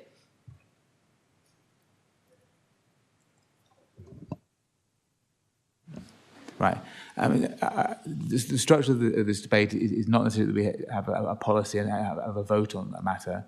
It's to reflect our concerns. I think the members have overwhelmingly shown their concern and their unhappiness with going with a single named organisation. I don't think we need to therefore have a motion and a vote on it. But the message has, I'm sure, gotten through to Councillor Hope and to colleagues what they feel about this and the direction they would rather go in. Councillor Gibson. Thank you, Chairman, and apologies to let. I know you're keen to move on. The question for me isn't about the concern around a single named organisation. It's about the universal nature of the coverage. There's lots of interventions here that are seeking to do a very specific thing. The next one is looking to help in a very specific area of Dorset. Now, building on what Councillor Northam said, I suspect there's a logic to that. We know that a targeted piece of work on Portland is likely to help a lot of people, and therefore I support it. What Number 11 through the Age UK was attempting to do was to try and offer some specific support to older people. The problem is it's only to some older people, and that's where the problem comes. It's not about Age UK as such. It's about the fact that whilst identifying a specific group within the community that needs support, there are still wide gaps. I won't dwell on it any longer, and I know there's statistics for all of this, but Sherry was absolutely right. We can't just do the bits where lots of people go because, to use a word that Councillor Northam used, it's easy. People who are in need of our support, who are not in those areas, still deserve it, and that's what we need to make sure through this process we don't forget. So for me, I don't mind who it goes to. It just has to be, if it's about age, it's got to be across the piece. The only question I would have is have we reached out to Age UK, East Dorset, Bournemouth and Poole? And if not, why not? Because I'm also conscious, could you remember the name of who is the chair, or who was the chair of trustees that wrote to us from North, South and West?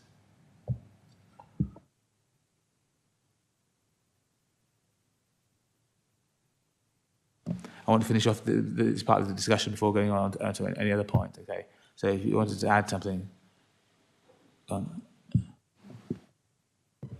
Thank you, Mr. Chairman. It was just really a point of order. We can make a recommendation as a motion at this meeting, and I'd like to see it go to a vote because there is some really strong feeling on this. Please. Yes, the one slight issue with this is that this is only the people who are on this committee presumably who can vote. Yes, so the members from the other overview committee don't. I mean, we can have a vote if you really want it, but I think it's pretty. I'm sure Councillor Hope can see that there's a strong consensus for a certain point of view, and I don't really think that having a vote will help. Councillor Taylor. Yeah, again, the fear is that what I expressed from the very, very beginning is the fact like the equality right across the board. You know, this is the fact when something like a big organisation gets the better points, and I don't like it. You know, the fact that you get some of these charities like big, and I'm not going to name any big charities because that would literally floor me. But the thing is that there are organisations that get in there because of their name and their voice. This is not about the name and the voice of the charity. It's about the name and the voice of the people that are suffering that need to be supported. And this way we need to reach out right across Dorset or wherever to say, have we heard their voices? Equality is where we need here. And that's what I stand for. Sorry, Chair, but I'm very strong about this. This is getting out of order because it's like someone's just taking control of it all. Thank you. Mr. Dunn, I believe you wanted to add something. Thank you. Hopefully, this will give you a bit of reassurance on the point. It's been a really interesting debate about sort of access to services and equality across Dorset. I just want to sort of set a bit of context. So when the original £2 million was agreed 18 months or so ago, we set up a group of officers with the lead member supporting us across Dorset, but also invited in the voluntary sector colleagues as well. And we've been meeting on a monthly basis ever since to kind of get that sense of feeling on the ground. We were determined to be data-driven from the very beginning, and we've got a very sophisticated dashboard that I'd happily share with members outside the meeting. We've analysed Dorset, we've categorised using social demographic factors. There's about 22 different types of characteristics, ranging from sort of retired through to sort of family with 2 kids and 2 jobs. You know, we've got a real range of characteristics. As government announced various packets of money over the first 12 months or so, we were able to map that. And what we've been identifying is those categories of residents that haven't got any spare money at the end of the month. And that was using as our criteria of where to target our support. So, and the journey has changed as government's given support for energy, for fuel, etc., etc. So our story has moved on from food support into housing support and into debt now, and we've tried to move the dials as we go. So we've got quite sophisticated analysis, and we've also gone to the point of sentiment analysis, so tracking Twitter and sort of people or X, sort of where are we seeing.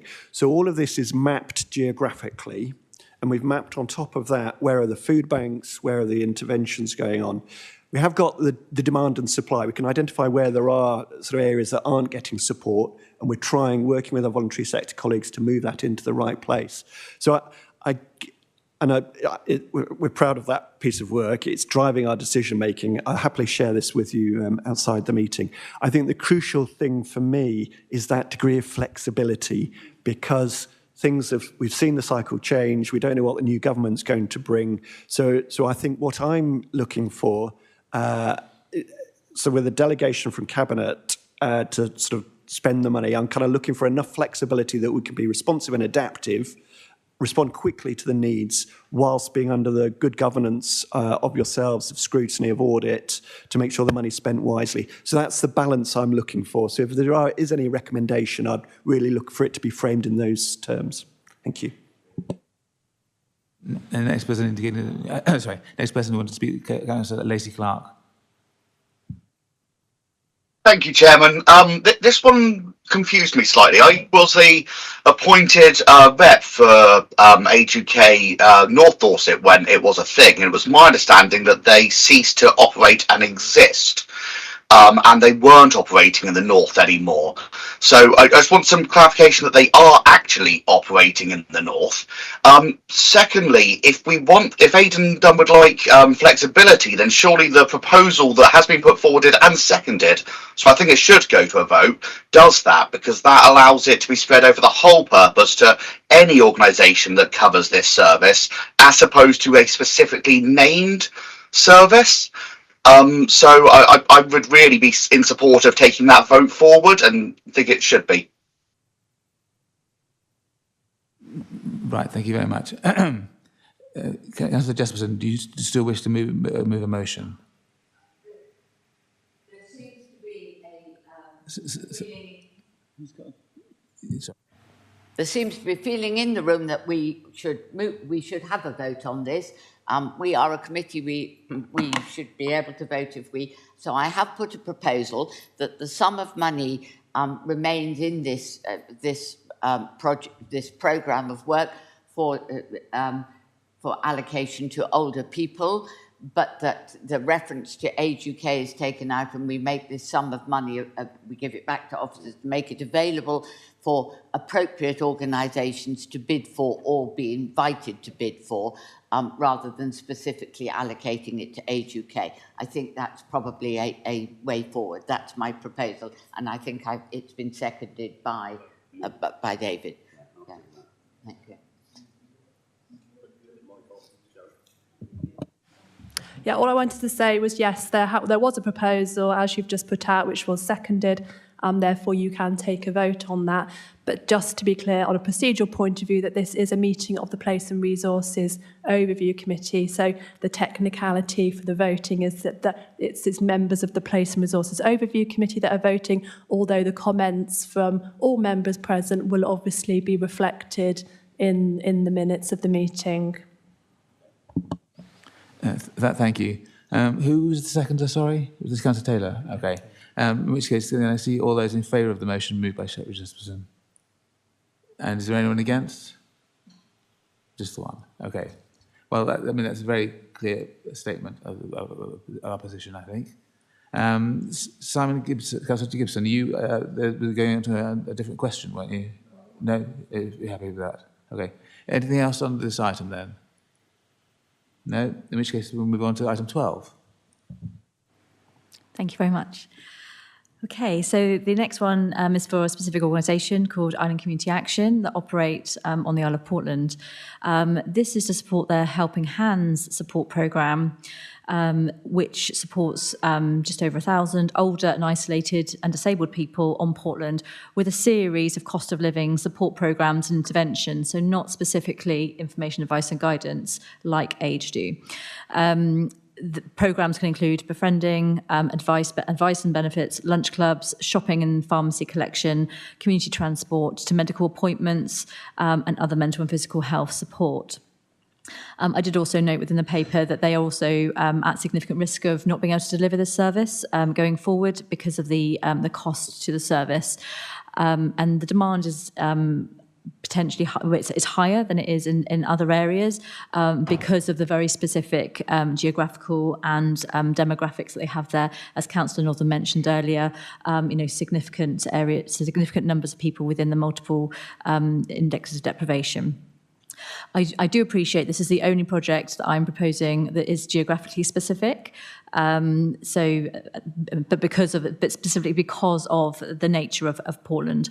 However, I'm just digressing slightly away from the paper slightly, given the debate we've just had, I would be incredibly open if members were willing to roll this into the previous one and have a fund for maybe £100,000 that could then support that, depending how members feel. Thank you. I think there's a very logical suggestion. Are members broadly happy with that? Yeah? Okay. Yeah, Councillor Northern.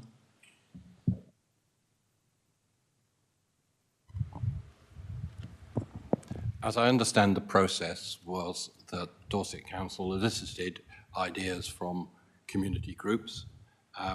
We've talked about Age UK. They came forward with a proposal. Understand where that's gone.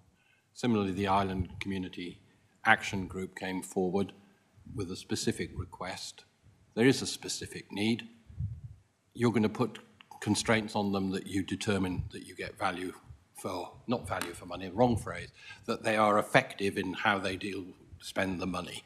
I would like to propose that this is a specific and it should proceed as a specific action as per the recommendation from the officer.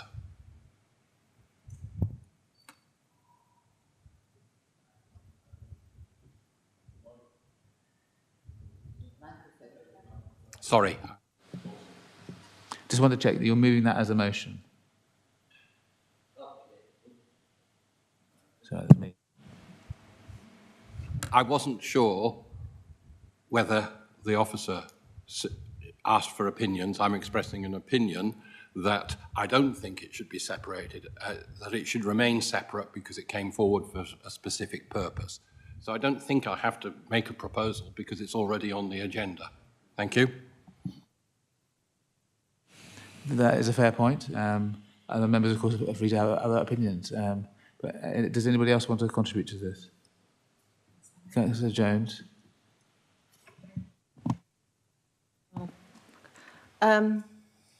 It's a tricky one here because obviously the Island Community Action Group is doing some really terrific work, but there are other groups that do equally terrific work. I know of groups that have baking clubs and do befriending, they have lunch clubs, they do shopping, they do pharmacy collection, all the rest of it. And I'm not sure that they ever knew that they could be invited to make a suggestion to council. I'm not sure how that happened. Whilst it's good that Island Community Action have made this specific recommendation and we should support them, I worry that we're just saying that we're not going to support others that could be equally deserving of our help. Councillor Hope was next. If you want to reply to that. Yeah, thanks, Chair. I actually support the direction that Councillor Northam wants to take this proposal, and that is to continue as the paper. Obviously, again, we've talked about demographics and pockets, and Portland is one of the most deprived within Dorset. And if you look at the numbers of beneficiaries from this application, I think it's money well spent. I take on board the comments there from Councillor Carol Jones, and I believe with the underspend, if there are significant projects like this one or those that she describes that need funding, we do have an underspend that we could, in discussion with myself and Aidan, look to fund in the future. So I don't think we're ruling anything out at the moment. I don't think we're excluding anyone, but this is a project that is going to be very well received in one of our most deprived areas, with a very potential large amount of beneficiaries. And Councillor Gibson next, then Councillor Parks. Thank you, Chairman. I agree with Councillor Northam and Councillor Hope. I think, as I said previously, we know there are certain areas where the help we give goes a really long way. Portland is definitely one of those on the top of the list. And whilst I had frustrations when we're talking about Age UK, that was because that was trying to help across a different characteristic. Whereas this, we know there's an issue there. We know we can help. So I think we well identified an organisation that can crack on and do that. Cost of living can't wait for perfect conditions until we jump in. So I support that. It all feeds into my wider concerns about how this whole piece of work comes to us through the democratic process. And I won't labour those points again. But the reason I asked when we were talking about number 11 was, had we asked the other Age UK serving another part of Dorset, was it just feeds my concerns that we probably through the time available to us, but that we haven't cast a net wide enough and that we have inadvertently created gaps. This isn't one of those gaps, so I'm happy to support it. But where we get others like this, I think the question we'd all want to know is have we asked others, or have we just gone to the people that came to us? I think that's a very fair point, and certainly will be taken on board for the future, certainly. Councillor Parks was next. To be fair, Councillor Gibson's covered the points I was going to make, and probably far better than I would have done, so thank you. Councillor Taylor. Just so that, yeah, I covered the points very, very well. But I support this group, of course. But again, it's the strength of the voice, I say. And the fact, are we listening to everybody that needs our help? And that's why we'll emphasise that always, because people sometimes don't speak loud enough. Thank you. Yes, Councillor. I think what it comes down to is it's okay targeting an area where there's lots of people in need, but I worry about the little old lady who's in a farmhouse in the middle of nowhere who steps through the net. We've got to make sure that we hit her as well. Thank you. Okay, is there anything else on item 12? Thank you. I thought I'd just respond to a couple of the comments. So firstly, to Councillor Jones about other organisations that do really, really valuable work. As part of our core grants programme, which is outside of this extra funding we potentially may have, we obviously have our Culture and Community Project Fund, we have our Capital Leverage Fund, and we have our Organisation Revenue Support Fund, all of which are available to any constituted voluntary sector organisation to bid into. And we do publicise those far and wide, and we do support a wide variety, many of which will be eligible through cost of living, applying for cost of living projects. Also within certain, looking at the wider democratic process, some of the town councils, not all, also have very, very micro funds that are available to their micro organisations. We're always looking at it, we're always trying to improve it. But I would say that this is not the only source of funding we have for our voluntary sector organisations. Yes, so just to say that we will try and support as many who do incredible work as we possibly can. Response to Councillor Gibson and Councillor Parks. I feel there potentially was, because of the time span, a slight missed opportunity here. So with East Dorset, so I would please accept my apologies for that. But I hopefully feel that the new process we've now got for a bid fund for older people will hopefully rectify that. So apologies. Great, thank you very much. Any other points on item 12? In which case then on to item 13. Thank you. So item 13 is an application for Dorset Community Action, very specifically to support them to enable to deliver a programme of cost of living support to our village and community halls, sustainability. So as members know, that 60% of Dorset's council area is classed as rural. Within our rural communities, quite often the village and community halls are that focal point to enable local voluntary sector activity and support to go ahead. Many of our village and community halls are run by volunteers. And funding is very scarce for them. I know members here, many of you are involved locally.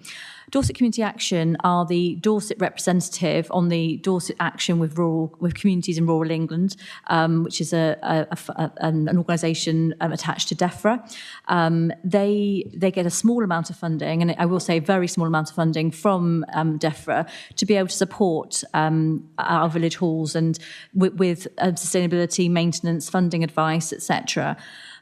We have at least 192 village halls within the Dorset Council area.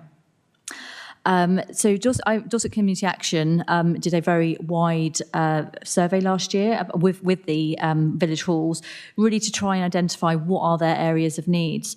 And they've created, as part of that report, which I'd be happy to share with any members who were interested, 5 key themes that will enable them to work better. So these themes include the need for expensive, by improving them, it takes away the need for expensive transport to the urban areas to access those services. The promotion of social inclusion, supporting mental and physical well-being, and promoting community connectivity.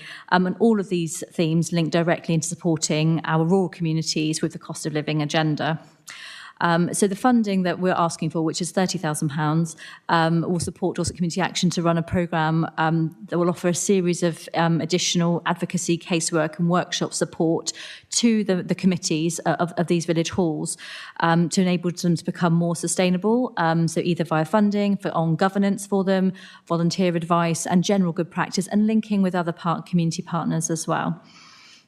So that's the ask on this one, please. Councillor Taylor. Thank you, Chair. Thank you very much, Lorna. My question on this is, in the back of my mind, is the fact that aren't parish councils got funds for this? And that's where I look at the fact that parish councils usually have a lot of funding in the background. And plus the fact is, when we invest in the community halls, for the organisations to actually use the halls, they actually used to hire them with a fee. So therefore, I'm trying to work out where this actually sits within our communities across all of our parishes, because all parish councils have a certain money given every year, and therefore they should be supporting their community hall. So my question is that why are we adding on to this fund, or is this a fund to actually make sure the group within the Dorset Council goes across the county of Dorset to make sure they get their funding correctly? It's a two-stage question. Thank you very much, Chair. Thank you. So to answer your first point there, Councillor Taylor, yes, parish councils are often responsible for their halls. Many of the funds that parish councils support their halls with are for the more capital, so for hall maintenance. Many of our halls are potentially prefab 1950s, so they're not energy efficient and they're not secure, and there are funds that they're able to apply for that. Many of our parish councils have incredibly small precepts because in very rural areas, so it's hundreds of pounds rather than thousands of pounds. But really, the purpose of this funding that we're asking for is to enable those village hall committees to actually enable themselves and to take the power to be able to apply for funding themselves and take the pressure off those town and parish councils. And yes, they do, just to agree with you, yes, many of our halls do charge, but once again, it's tens of pounds for hall hire, because anything more than that then becomes inaffordable for the village residents to be able to hire them. So the hire halls barely cover the energy prices and the energy bills rather than anything else. So yes, I do agree with everything you're saying, but there are some slight challenges back at that. Thank you. Councillor Tarr next. I'd just like to thank Laura Corner for the marathon that she's done, getting all this information to us, and I feel we're in very safe hands. So that's the first thing. Secondly, I was involved with Arts Reach, I think, for 35 years, and they use village halls all over the county. So I've travelled all over the county to meet them, to see the things that they did with young people, with old people, with the whole parish. There were parishes where nobody knew each other. When Artsreach started, there's a whole village just on the way to Crooker and South Perrott. The people there said they didn't realise all those people lived in South Perrott. They just thought they lived in a small village with nobody living there. All these kids turned up, all going to different schools because they're very near the Somerset border, and some go to Somerset, some go to Dorset and so on. And they all got to know each other. That helps people not to get depressed when they're staying at home by themselves night after night, if they're widowed or divorced or living alone, this sort of thing. It really helped the whole village to cheer up, people to beat in the village street and see each other. And there are some very poor parishes. The poor, funnily enough, they're very often immediately adjacent to extremely rich parishes. But I would say this sort of fund would help. And if Dorset Community Action have asked for this money, I think they probably do need to do it. My impression is that there are places where this is needed very desperately. Thank you, Councillor Tarr. Councillor Jesperson next.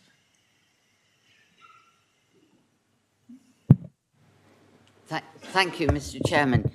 Councillor Jesperson, Hillforts and Upper Clarence Ward. Just to say on the question of parish councils funding village halls, not necessarily at all. I have, I think, 8 village halls or maybe 9 village halls in my ward, and 3 of them are not funded by the parish council. So it is by no means always the case. I mean, that's 3 out of 9 that are not funded by the parish council, and I think that's fairly typical. In terms of what do village halls have to do with the cost of living, the point is it's in the village halls that, as Councillor Tarr said, where the community activity takes place that is accessible to people who can't afford to go into the town. And that's a really important factor in dealing with isolation and loneliness. But these are also the spaces where the warm hub is, where the coffee morning is, where the lunch club is, where the jumble sale is that's raising money, where the Ukraine when we had Ukrainians in some of my villages, that's where the Ukraine community centre was set up in the village, where the Ukrainians were given English lessons, where the outreach post office goes. All of these are services that directly address low income and cost of living, and for none of those services did the village hall charge. And while all of those services are being run in village halls, that village hall that morning or that afternoon is not available to the table tennis club or whatever to whom they do charge. So they are there to provide these services, and there is a direct cost to the village halls, the fact that they are available to have all of these services, community services in there for which they can't charge because the heating's still on and the light's still on. So the village halls are absolutely central germane in rural communities to addressing cost of living. Thank you. Councillor Gibson. Thank you, Chairman. I don't want to sort of come across as a bit of a Grinch here, but this was the one that when I looked across all of the measures we were proposing as part of the £2 million package, I find slightly hard to get my head around. Councillor Jesperson's explanation of it actually makes a lot of sense, and thank you for that. And what I say here is in no way intending to diminish the importance of community halls and village halls, especially in rural areas. It's just about tucking it into the cost of living package is my slight concern. It's a lot of the good points that Sherry makes. You can get to cost of living eventually, but ultimately everything can get to cost of living eventually if there's a cost attached to it. And my wonder is when we looked at some of the other things we've talked about, for example, the food support, the citizens' advice support, they strike me as far more at the front end. And as we're describing this correctly as a crisis, a lot of this, for me, should be at the coalface a bit more wherever possible. For me, I understand entirely that you need the community and voluntary sector to be resilient, to be able to deliver a lot of this. But it does feel a little bit, given that we're talking about emergency use of reserves for cost of living money, this feels a little bit upstream, to use a phrase that we use when we talk about prevention a lot. I'm not against it, and I don't want to be mean-spirited enough to say that we shouldn't spend the money on it, because I suspect there's a need. So I'll ask a different question, which is, we've identified it as village halls, and we've identified 192 here. In my town, actually, the village hall doesn't typically tend to rent it out for free for a lot of these activities. They do charge, and rightly so. They've got a hall that they need to maintain, and the town council plugs the gap. We're fortunate in Verwood that we can do that. But actually, some of the best halls are the church halls, or halls that the town council runs. So for me, what I want to check is if we're going to go down this route, have we opened the net wide enough again? Thank you very much, Councillor Jesperson, and thank you very much, Councillor Gibson. I'm very much open to exploring further. With church halls, we have to ensure so they are very much for community benefit, and they do have access to different types of funding through the Church of England or whoever their denomination is. I can make it a condition of this funding for Dorset Community Action that they do also reach out to church and village halls. I think they possibly do, and I'm quite sure they do, but I can make that a condition within the grant. Okay, thank you very much. Does anybody else wish to add anything on this item? Okay, then moving on to item 14.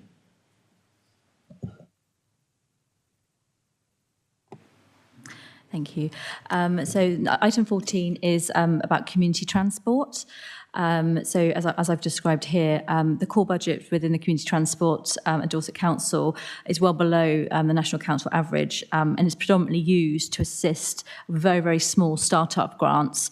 So within our communities, and then with the expectation that they are self-sustaining by the end of their first year. Unlike most other councils' supported schemes, most of our Dorset schemes are 100% volunteer-led, and by this I mean very much the community car schemes rather than the commissioned bus services, some of which are classed as voluntary sector. And many of them only have the capacity to support specifically to medical appointments.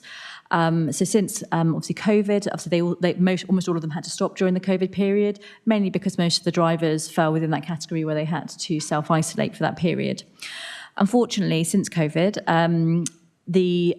many of them have either haven't restarted, or if they have, it's a completely new scheme. But things like insurance, fuel, which obviously directly related to the cost of living, and many other costs means that these schemes are not able to become sustainable within that period. To help alleviate some of this, the Household Support Fund did give the team an additional £20,000 to support these community transport schemes with those immediate reactive costs for this year. So that £20,000 allowed 15 of the 75 schemes to have benefited from this funding. But they have now got a waiting list for support. So moving towards a kind of away from reactive and more into proactive programme. So affordable transport continues to be a barrier across all different areas and all of our residents, and across who rely on the voluntary sector. So as the Dorset Together cost of living team, we've added this into our priorities for the 24-25 programme. And when I liaised with the community transport team, they came back to me and gave me 4 things that would be really beneficial for them to be able to support their voluntary sector organisations that support community transport with both reactive and a more proactive scheme. And obviously we are aware that there is the wider work going on within transport within Dorset Council, but this could potentially act as a pilot to see how some of those work, and also to build some more capacity within our voluntary sector community transport smaller schemes. So the first item would be to give financial support to those schemes whose vehicles are at the end of their serviceable lives, so that these schemes can continue to provide their service. When we talk to our colleagues within our national funders and external partners, for example, National Community Lottery, nobody likes to fund a minibus or a vehicle because they encourage people to use and share vehicles between voluntary sector organisations.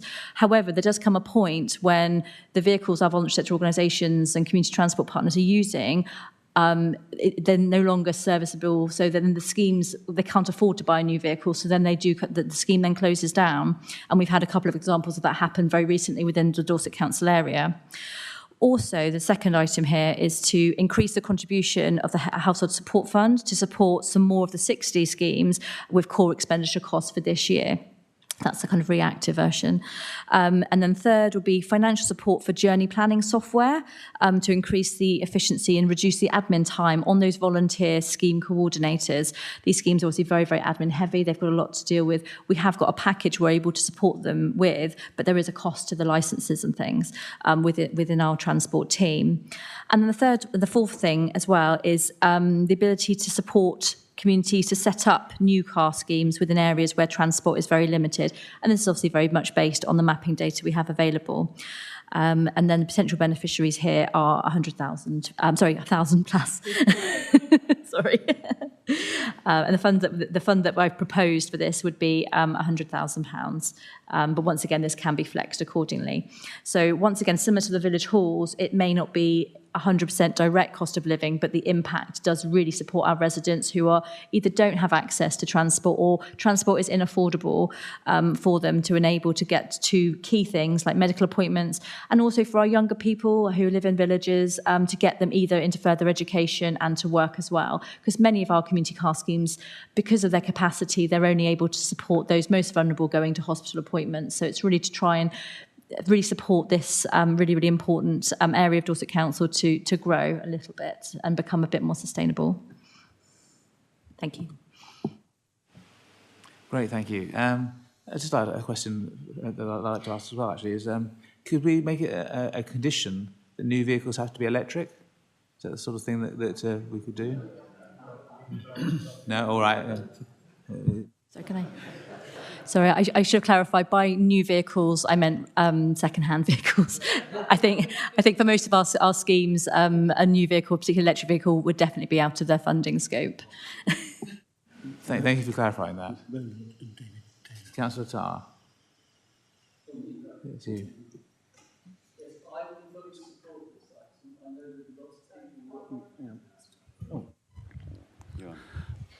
I fully support this motion. I know that a lot of people put a lot of voluntary time and work and devotion into setting up these schemes, and I think we should support the motion as it stands. What I'd like to go on to say is that I taught at Hardy School for 10 years. I used to ask children who weren't doing too well towards their GCSEs or whatever exams they were doing, if they could come in for an extra lesson. No, they couldn't, because there wasn't a bus service. And if it hadn't got a rich mum and dad, they couldn't come to that extra lesson. They couldn't do sport. They couldn't do drama. It's a really big problem in Dorset. It isn't just food that's deprivation. Transport deprivation is very, very serious. Lots of my residents in the villages, the 12 parishes that I am responsible for, come to me and say, my husband's failed his eye test, I don't drive, we don't know what we're going to do because we won't be able to run the car any longer. There is no bus service to any of those villages, or if there is, it's so unreliable for a start. The new bus service to Martinstown can run up to 50 minutes late. The train running from Dorset to West Station to Bath, it quite often just doesn't run, it doesn't appear. People are waiting for another 2 hours, or they use another form of transport, or they just go and buy a car, which is a disaster. Buying electric cars are not the answer to any problems. Any Norwegian traffic officer will tell you that. So we do desperately need to completely revise the way that we get people to and from their homes. And I actually know of cases where there are people who are suffering severe depression because they can't get out of the village. They can't do anything. They move into Dorset eventually. Some of them lived in that village for 70 years. They can't any longer live in that village. So this is a really big problem. And I'm fairly confident, I have to ask Matt about this, that we will be sorting out during our next 5 years. And I think that's the main point about transport in rural Dorset anyway. Thank you, Councillor Tarr, for that. That's very good. Councillor Andrews indicated. Thank you, Chair. Just to say that the Household Support Fund has been spent already, so that 20,000 that we had. As Laura said, we've got a queue waiting for some additional funding. Very vital that we do support this. The community projects in and around Dorset to support the rural population is vital, as Roland has just said. We have routes within the big villages in around North Dorset that do not get any public transport. So this is as vital as it comes. So I welcome this this support if it's granted, and we will take this to the executive advisory panel on public transport and community transport that we will be holding very, very soon. I think the first one's next week. Am I right? Yeah, next week, the first one, and that is total cross-party. Made sure of that. So we'll talk about this. Please accept this as it stands. Thank you. Thank you, Councillor Andrews. Councillor Taylor next.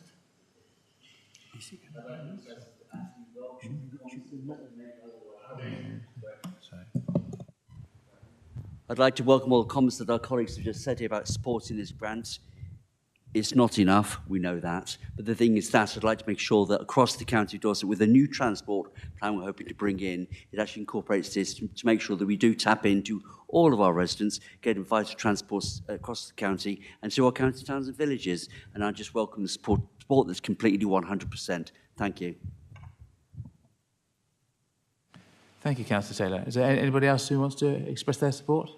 I'm sure we're all very keen on improving rural transport, definitely. So thank you for that. Then on to item 15. Thank you very much. So this is a small amount of money we're asking to support the development of the iPad loan scheme that we have operating within our library service, which has recently undergone a full transformation programme. So in 2023, our library service started running an iPad loan scheme, seeking to reduce isolation and also increase digital inclusion, which obviously has a direct effect on cost of living. Some of the targeted outcomes for this programme was to improve health and well-being, increase employment levels and opportunities, and also to upskill many of our residents. In some areas, we do still have up to 20% of our residents saying they don't feel fully digitally enabled or have no digital skills at all.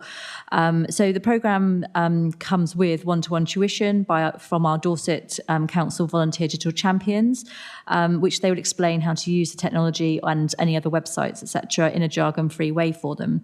So currently the iPads are available to loan from 7 libraries, which I've listed here. However, the new pilot scheme has proven a success with its aims, and the library service very much want to extend it further. So this funding would enable 10 new Wi-Fi enabled devices with licenses, cases, SIM cards, alongside marketing and promotional materials. One of the big bonuses to this scheme is that once the items are purchased and they're able to be loaned over and over again, we're not giving the item away, and this will work in contrast with, I think, the next programme, which we'll talk about in a moment. Just to preempt any questions, the reason it has to be an iPad rather than an Android device is because we have to be sure that the item can be fully cleansed before going out again. And Apple offer this as like a device that Apple have that means we can fully wipe it to ensure that there's no transfer of any customer details on there. Which is why it has to be iPads at the moment. So yeah, I'd like to just ask for any comments on this one, please. Thank you. Councillor Jesperson. So first of all, it's a small sum of money, and I'm not at all uncomfortable with it, and I 100% support the revised library service. I've got to just a more general comment that I just have to make. It doesn't mean I'm not going to support these, but if you look at this one and the following two, it's £260,000, and to do absolutely business as usual. These are the core activities of these directorates, these departments within the council, and this is what they're going to do. So we're basically saying, here's £260,000 from reserves under which you can now overspend your budget, and it won't show up because we've just given you this out of reserves. I'm not sure that's in the spirit of what the £2 million from reserves was allocated. I don't want to be curmudgeonly about these particular projects, but I mean, that's what we're basically saying here, that we'll allocate some money to two council departments to do the thing that they said they were going to do anyway, and that's in their budget, but they're going to spend a bit more money than was in their budget on it. I'm not sure that's, I just don't think that's good practice. That's all. I'll say no more about it.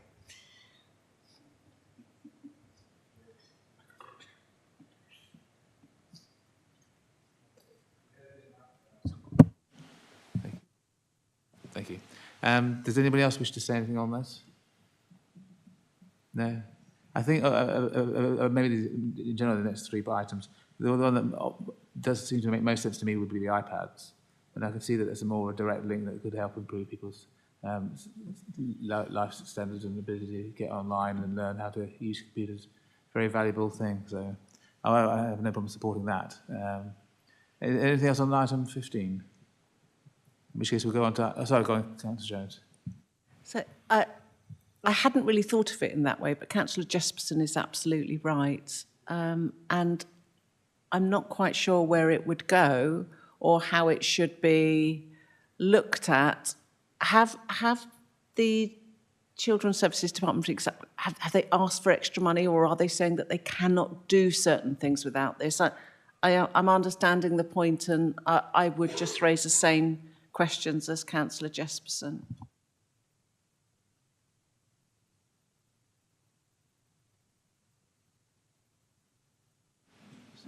Sorry, go on. Yeah, if I may. So I think I tell your point about using reserves to prop up existing budgets. I think the fundamental principle is to do more rather than to support existing budgets. And so these schemes, particularly the digital ones, it expands our reach. So if that's how you want to use the money and that's the steer that we're looking for, you've got the proposal here.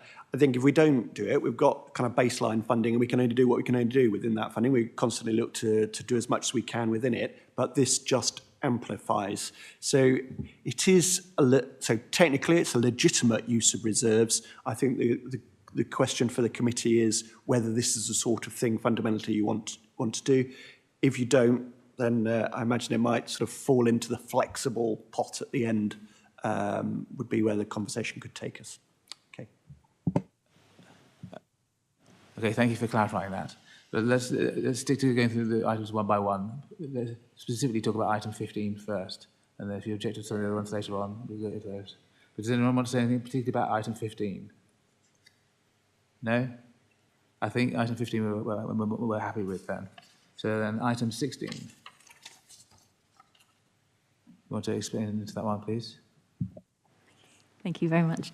Okay, so item 16, this is Children's Services working with our voluntary sector colleagues bid here. So as everybody's aware here that obviously the cost of living impact is continuing to directly affect our Dorset's families with children, particularly those on low incomes. So the funded projects from the past financial year evidenced some really, really positive impacts this funding had on and supporting families with a low income. So, sorry, I meant to mention this is one that was funded or similar was funded last year.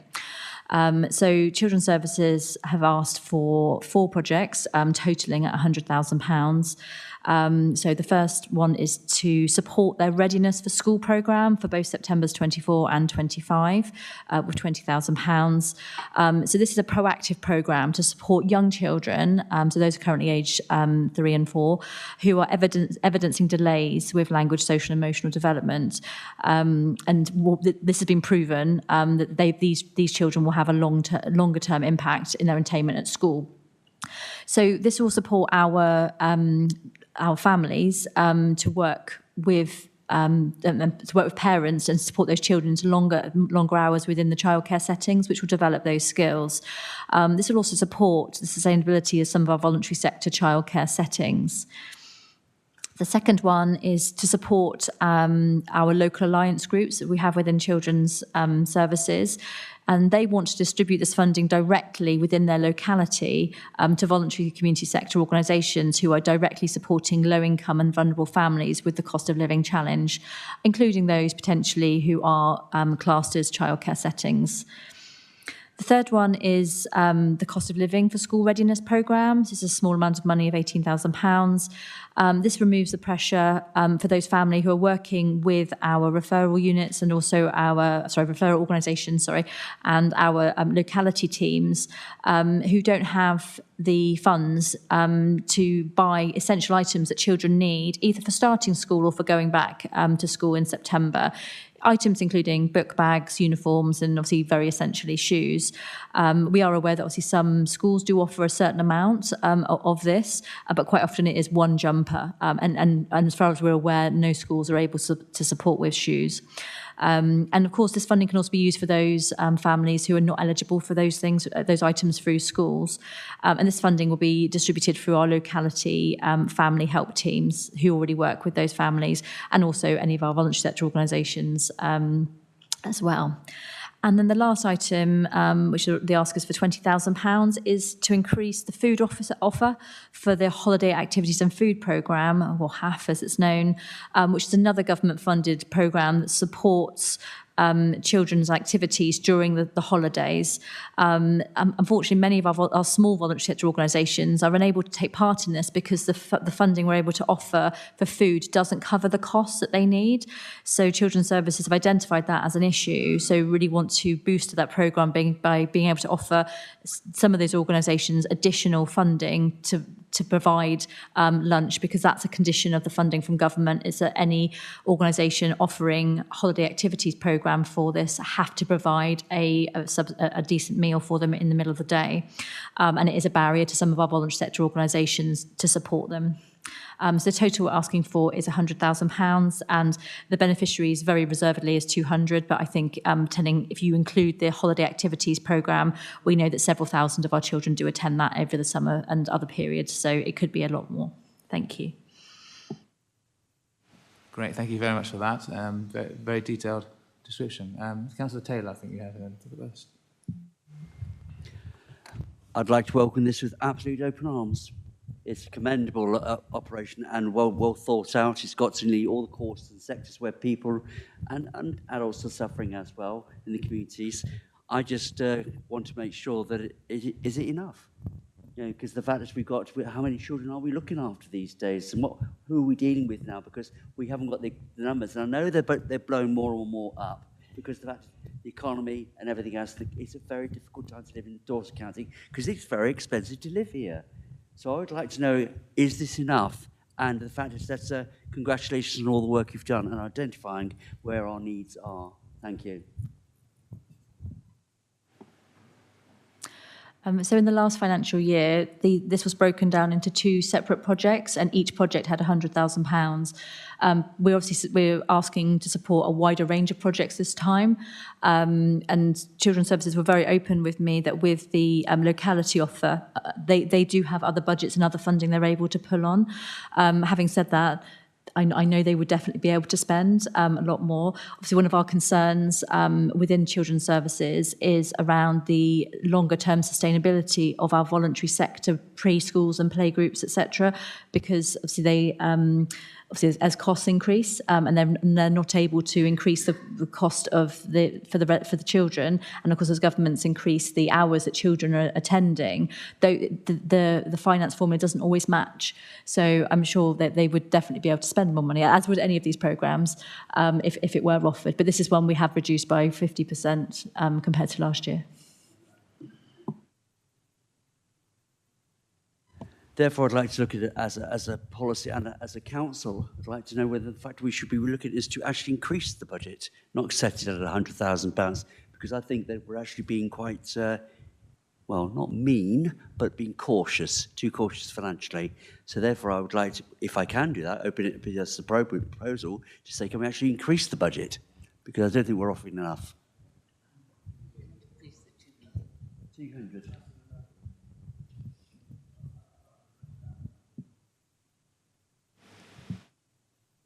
Can I suggest that the funding going to the local alliance group is earmarked for the purpose set out here? Because we do give out grants already, but that wouldn't necessarily fall under the terms that are mentioned. So if it's earmarked, it's easier for the local alliance groups. Yes, we absolutely can earmark that. And even though it's a Dorset Council department that will be managing this, we still expect the impact of the funding as well. So, and Children's Services were very forthcoming last year and gave us some really good data as to how their funding was spent. Thank you. Councillor Gibson was next. Thank you very much, Chairman. I agree with Councillor Taylor about the totality of the package, and I'm happy to second that figure to be determined. In particular, I want to welcome the school readiness programme. I think that's really specific stuff, really compassionate. Really pleased that the fund is there, because they are difficult things to ask for when you're in need. But in particular, I want to focus on the HAF, which I think the HAF has been doing tremendous work for a number of years now. But it's a little bit patchy. We know that it's easier to deliver holiday activities in bigger areas. We know that it often needs a reasonably sized facility to attach itself onto to get enough people through the door to make it a really good scheme. So I was delighted to see in particular that some of the focus on this funding was about trying to broaden it out to smaller areas. I think for our rural communities in particular, that's really important.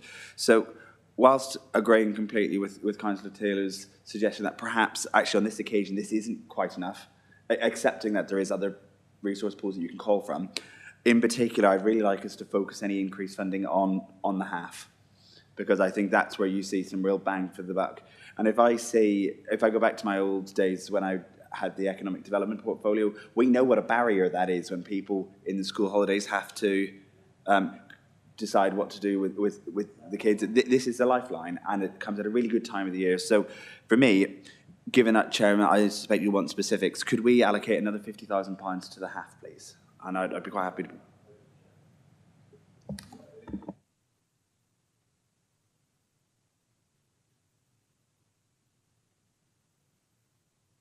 Does anybody else wish to speak on this? Councillor Northam.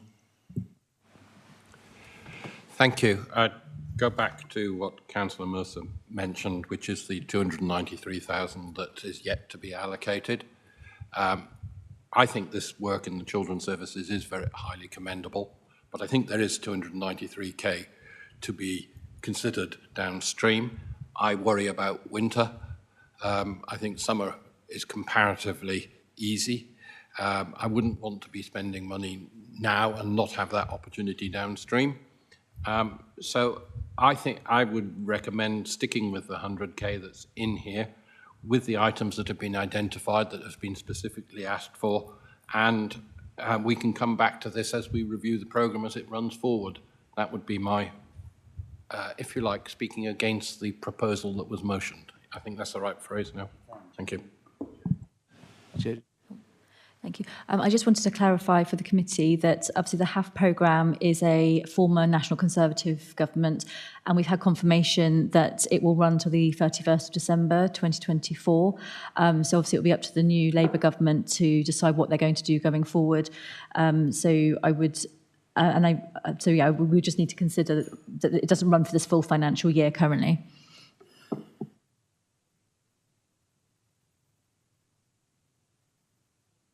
Thank you very much. I think the reason for proposing a change at this stage is, I don't want to sound like I'm saying the obvious, but the school holidays are coming up. And that's the point. And I understand about waiting for winter, but with all of this work, this is an emergency paper outside of our budget. If we're going to benchmark things, we need to benchmark it when they happen. It'll be too late when the holidays are done and dusted to try and work out whether this worked or not. It also has the habit of working well with the national timescales and things. So my suggestion, or rather the seconding of what Councillor Taylor suggested is let's give it a little bit more support and see if we can get stuff going in the rural areas this summer. Thank you. Councillor Sutton was next. Thank you, Andy. First point is I look across all these programmes in totality, and I noticed that only 2 of them have got Children's Services against them. So the fact that one of those, the proposal was to slash one of those in half, really doesn't feel right to me at all. It just shows a bit of a lack of focus. I think the HAF I completely agree with everything that's been said about the house, and it's interesting because I mean, one of my communities is Chapelhay, in Weymouth, where I do a lot of work, and actually I've had difficulty accessing some of the house stuff, and that's partly because of the strictures imposed from the centre. So obviously, by allocating funds directly from Dorset Council, you know, we can better shape how we target some of those resources. So I'd absolutely welcome an increase in that, and as Simon says, you know, focusing on rural areas and areas which have found it even more difficult than I have in Chapelhay to access these resources. I don't think it makes sense to defer this as David suggested, because, you know, it's not just the summer holidays, it's also going to be you know, the Christmas holidays and the Easter holidays, so we don't need to hold it back. We know that those holidays are in the calendar, and we know that the need's going to be there. In terms of increasing it by a specific amount, David Taylor suggested 200,000. Simon suggested an extra 50 for the half. I think what I would like to see, although obviously it's not for me to say because I'm not actually a member of this committee, is for it to be restored to 200,000, because it's just not a good look reducing the allocation that goes particularly to children in this whole 2 million total. It's really not. And so yes, to take it back up to 200, as Simon suggests, 50 of that extra 100 go to HAF in particular, but the other 50 be allocated across the other programmes at the, well, I imagine about the discretion of Children's Services, but on advice where they feel it's most needed, in terms of points 1 to 3. Thank you. Thank you, Councillor Sutton. I've got Councillor Mercer next. Yeah. Sorry. This is Councillor Steve Mercer from Blackwall Vale. This is the first overview committee I've sat on, and actually I'm not a member of this one. I always have to keep looking on my phone. I'm a member of People and Health Overview. I listen to people saying, spend another 50,000, spend another 100,000. The issue I have, I've looked at the terms of reference of this committee, and it uses words like review, monitor expenditure, make recommendations.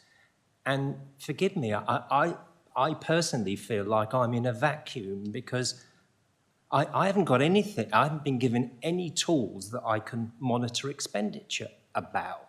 I don't have any KPIs that I can look at to see how performance is being judged. And to bring it back to Councillor Jesperson's point, she made the point that this part of this £2 million is being used to prop up other budgets. Well, you know, I haven't got a clue about that, because I don't have any hard numbers that I can look at. And I will apologise, I am a numbers person, but when the terms of reference say monitor performance, monitor expenditure review, I don't see how I can do that. I'll shut up. That is an interesting point, definitely. I think what's very difficult for newer members is that they haven't been through the budget process that older members might have been through in the last few months. So they're less aware of the full economic situation. But I also am a bit wary of just randomly picking numbers out of thin air and just saying, oh, that's 50,000 here is good, or 100,000 here is good. I think we're more about the point you made about making recommendations. What we might want to say is, this is our chief priority to increase funding, but I would rather put a number on it when we don't even have any real programmes to talk about. So I'd rather say we agreed something along the lines of, this item is our number one priority for increased spending, if we can find the resources to do so, and deal with it like that. Okay, did you? Okay, I just wanted to respond to Councillor Mercer. So this is to get an agreement or to have discussion and recommendations from this committee. The next stage that myself and my team do is meet with every lead officer or organisation that we're giving, potentially agreeing to give funding to for this, and to work through, if they were to be offered the grant, how how they would monitor and return. So we would then know what the value would be. We would then return this to the Place and Resources Scrutiny Committee at the desired dates, which I think this year will be quarterly. Last year, the request from the former cabinet was just to come back towards the end of the year, which we did just before the pre-election period. So that's where we developed the numbers and resources and the impact and the value for money. I keep an eye on it throughout the year. So there's always a degree of flex. So for example, in the first project for housing, the third project for housing, for the discretionary housing payment allowance, we work with those officers, and if they don't feel they're going to spend the granted amount, we may come to a decision about reducing that slightly, and then we can reallocate it, with the appropriate authorisations out to other projects who either to support new projects for emerging trends or other projects that may have already spent. So last year we redirected some of the housing discretionary fund allowance because, as I mentioned earlier, they were just under £70,000 underspent towards some of the HUG 2 funding because we'd reduced their funding earlier in the year because some of their projects were a bit late starting. So there's always a degree of flex, and that's always taken through at a scrutiny committee. So that's where all those details come through. Is that helpful?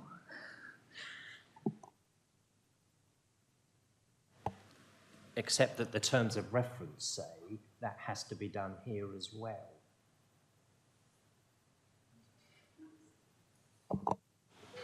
Okay.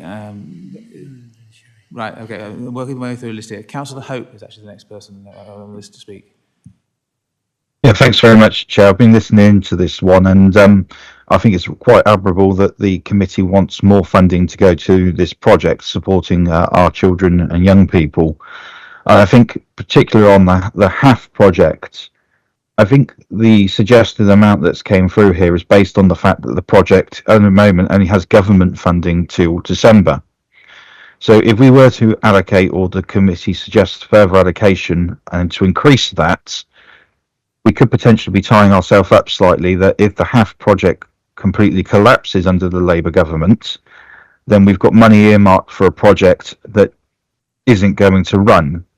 What I'm happy with, and I believe Laura and Aidan would also be happy, is that this committee is giving us a steer to say, in the winter, if the HAF project continues, then this committee would have supported additional funding in that way, and we can then allocate that underspend in that manner and report back to the overview at a later point. Because at the end of the day, we are just looking for guidance that you support the direction of travel from Cabinet, and that's what we're doing here today. So I've got the message quite loud and clear that item 16 is one that you would welcome additional funding for, and we can give that additional funding later on in the year as per the direction of Cabinet with the delivery of the programme.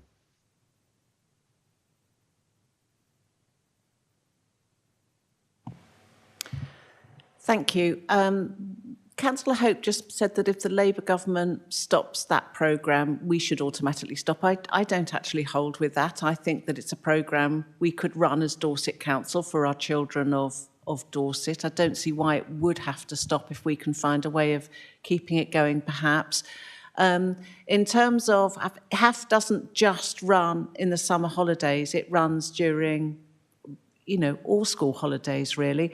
We're putting on a 4-week programme ourselves, taking over William Barnes Primary School. Now, the HAF programme only pays for those children on free school meals.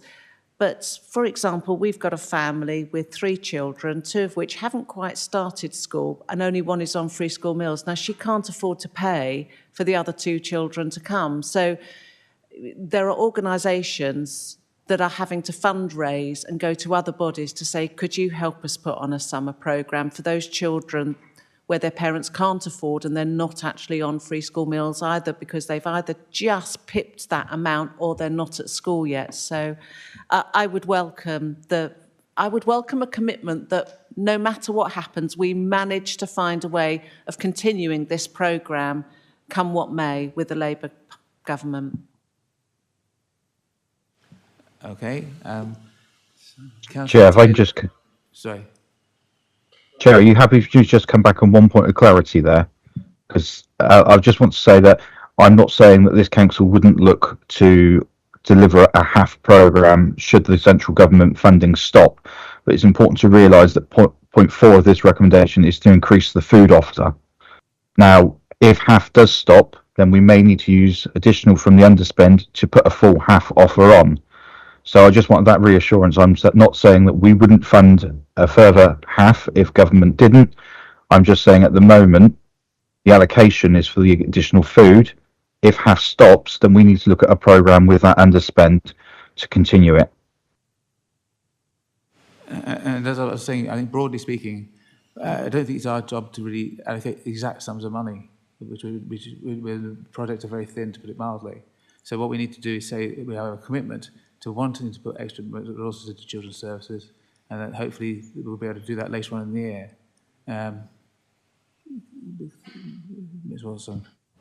Sorry, Chairman, just two things. The first thing, which is more pressing, is that you're approaching the 3-hour mark. Therefore, you need to suspend standing orders and to continue the meeting beyond 3 hours. Therefore, we need a proposer and seconder and committee agreement that you will continue beyond 3 hours.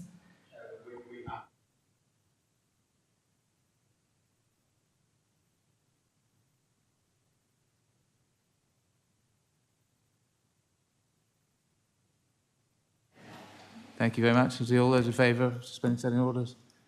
Yes.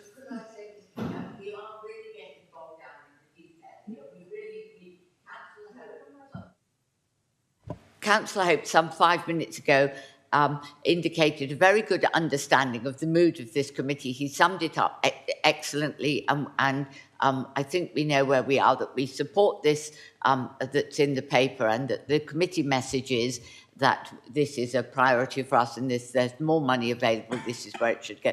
And I do think we should move on.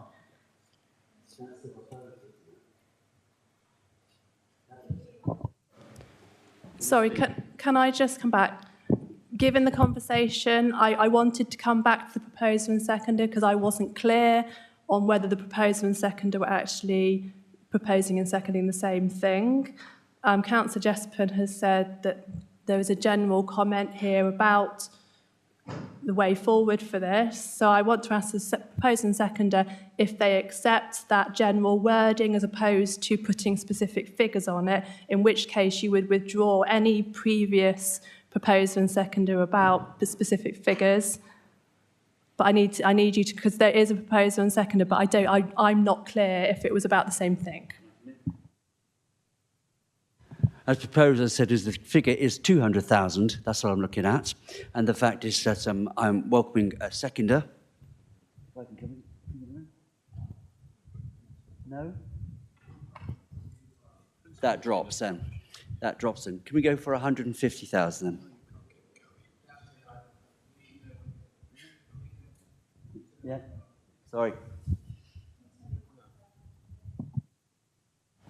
If I may, not only for the sake of progress, but for the sake of the spirit in which the assurances from the portfolio holder are given, I'm quite happy to leave it for now. I have trust in the team that they get this.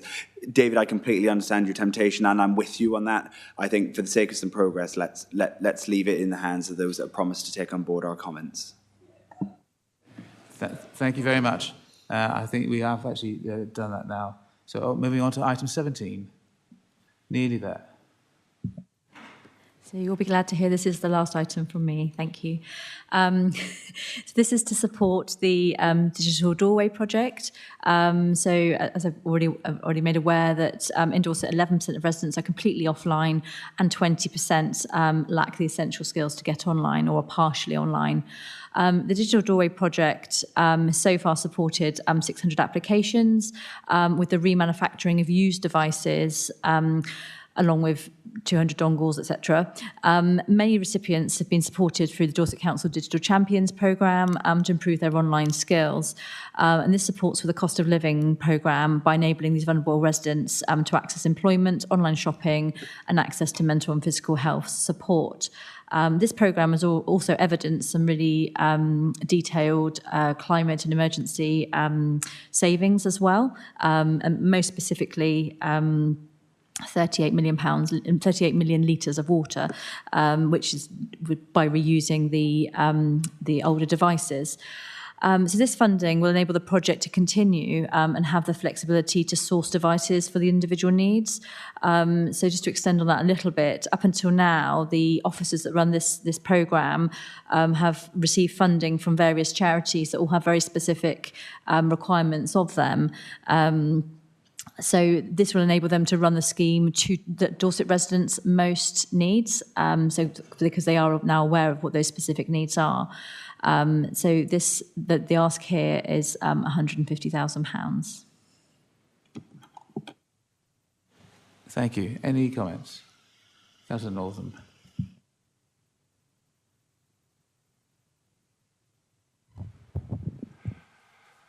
I'm conscious that the digital initiatives are a big drive from Dorset Council and are under regular funding.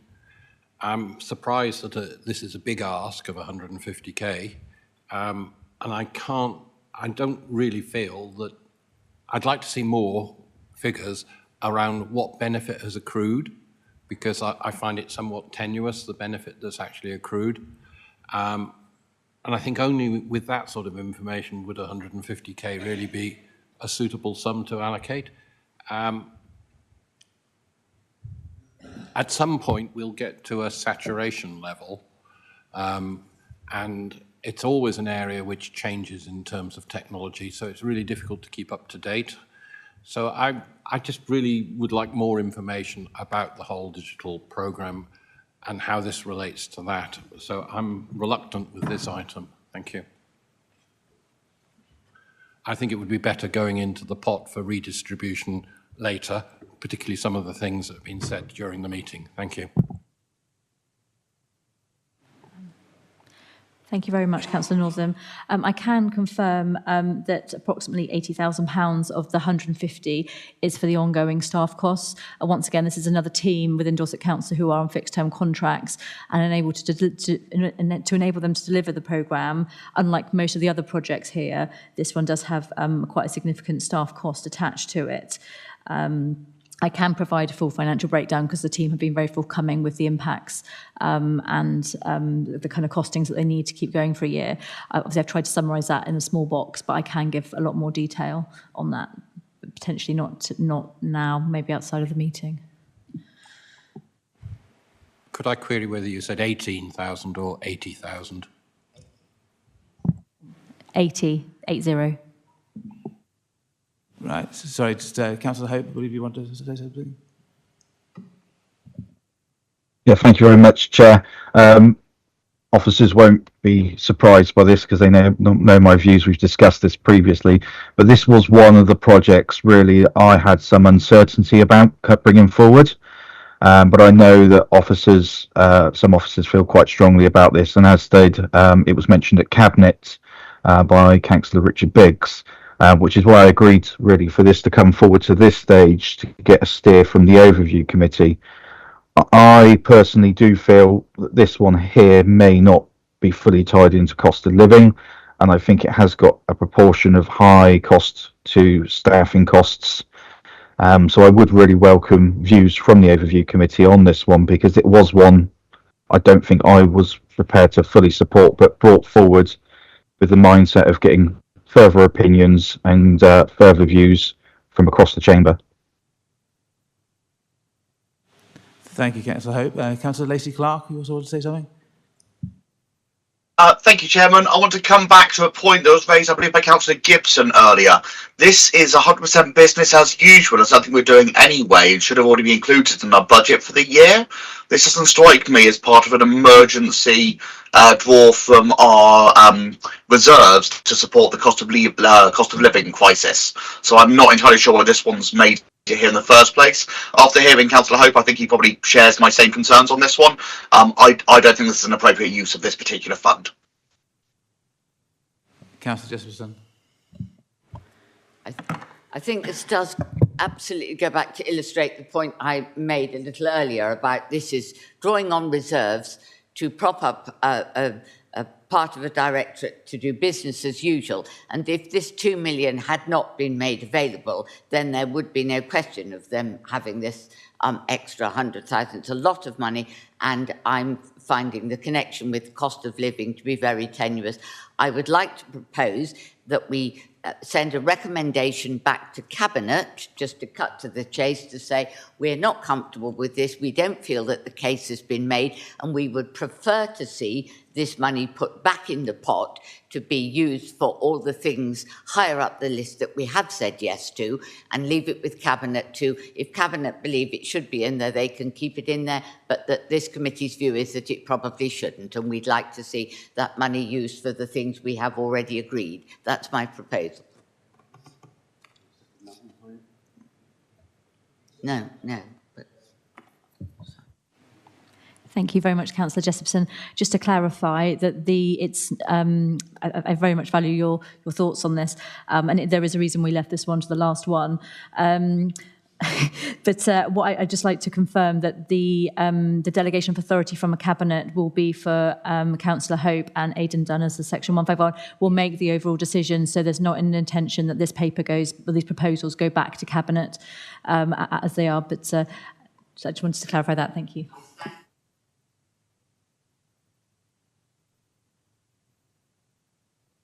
Yeah, yes, I'm sure Councillor Hope is listening, and that's good. Councillor Gibson. Thank you, Chair. I agree with everything that's been said on this one, especially when it comes hot off the heels of the discussion that we just brought to an end on some of the other bits that we might be able to intervene should the pot be bigger. This feels like something that, whilst worthy, I wonder if actually the funding for this might actually be better sought through some sort of sustainability programme as opposed to cost of living. Not everything can be cost of living. We need to make sure our priorities are right. So therefore, I think what's been said is sensible. I do think there is value in having a proposal from this committee. If we were starting the process as if we would normally would, it's starting an overview, then going to Cabinet, I think we'd want to see that in there. So given that Sherry has proposed it, I'd be delighted to second.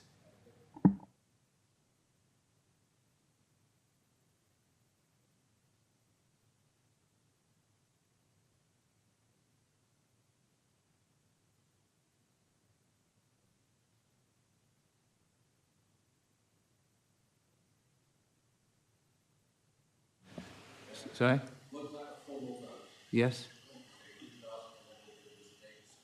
Sorry, I thought I did ask that, sorry.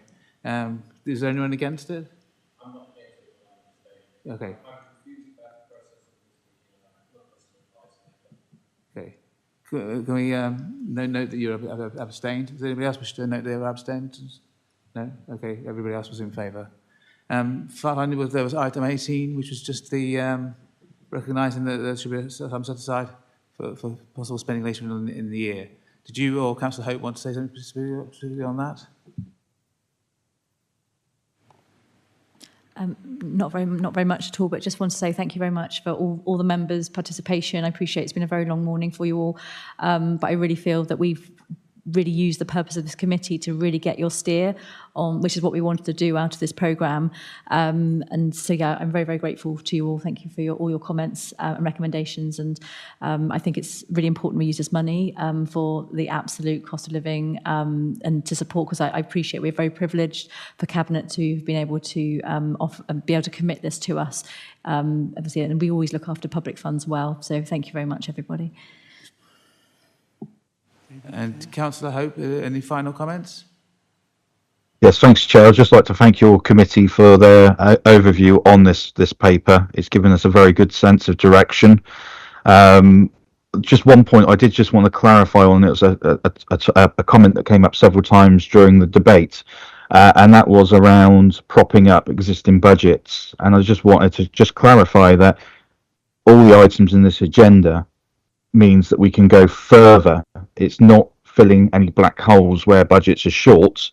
This just means that where we've identified areas that we can offer further support to support our most vulnerable residents further, and it's not to do with propping up any budgets. It's additional to go that extra mile. Great, thank you very much.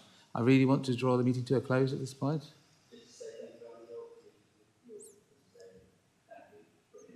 Thank you very much. We do have some more formal items, very quick ones, but those people who are not members of the committee are welcome to leave at this point, because the rest of the meeting will be just for the committee members. No, we still do, the rest of yes. Yes, we can close the formal meeting at this point. Thank you. We're closing the formal meeting, yes. Yes, but that was going to be afterwards.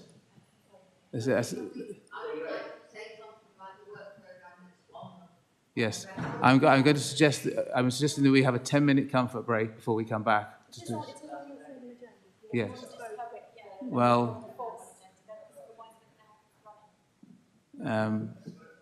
All right. Okay. We'll carry on then. Right. The more formal items that are still left include the review draft of our committee work programme, which we intended to talk about in the private session after this meeting, to review the Cabinet's forward plan. Does anybody wish to make any comments on that? Councillor Jesperson, yes. Sorry. Thank you, Mr. Chairman.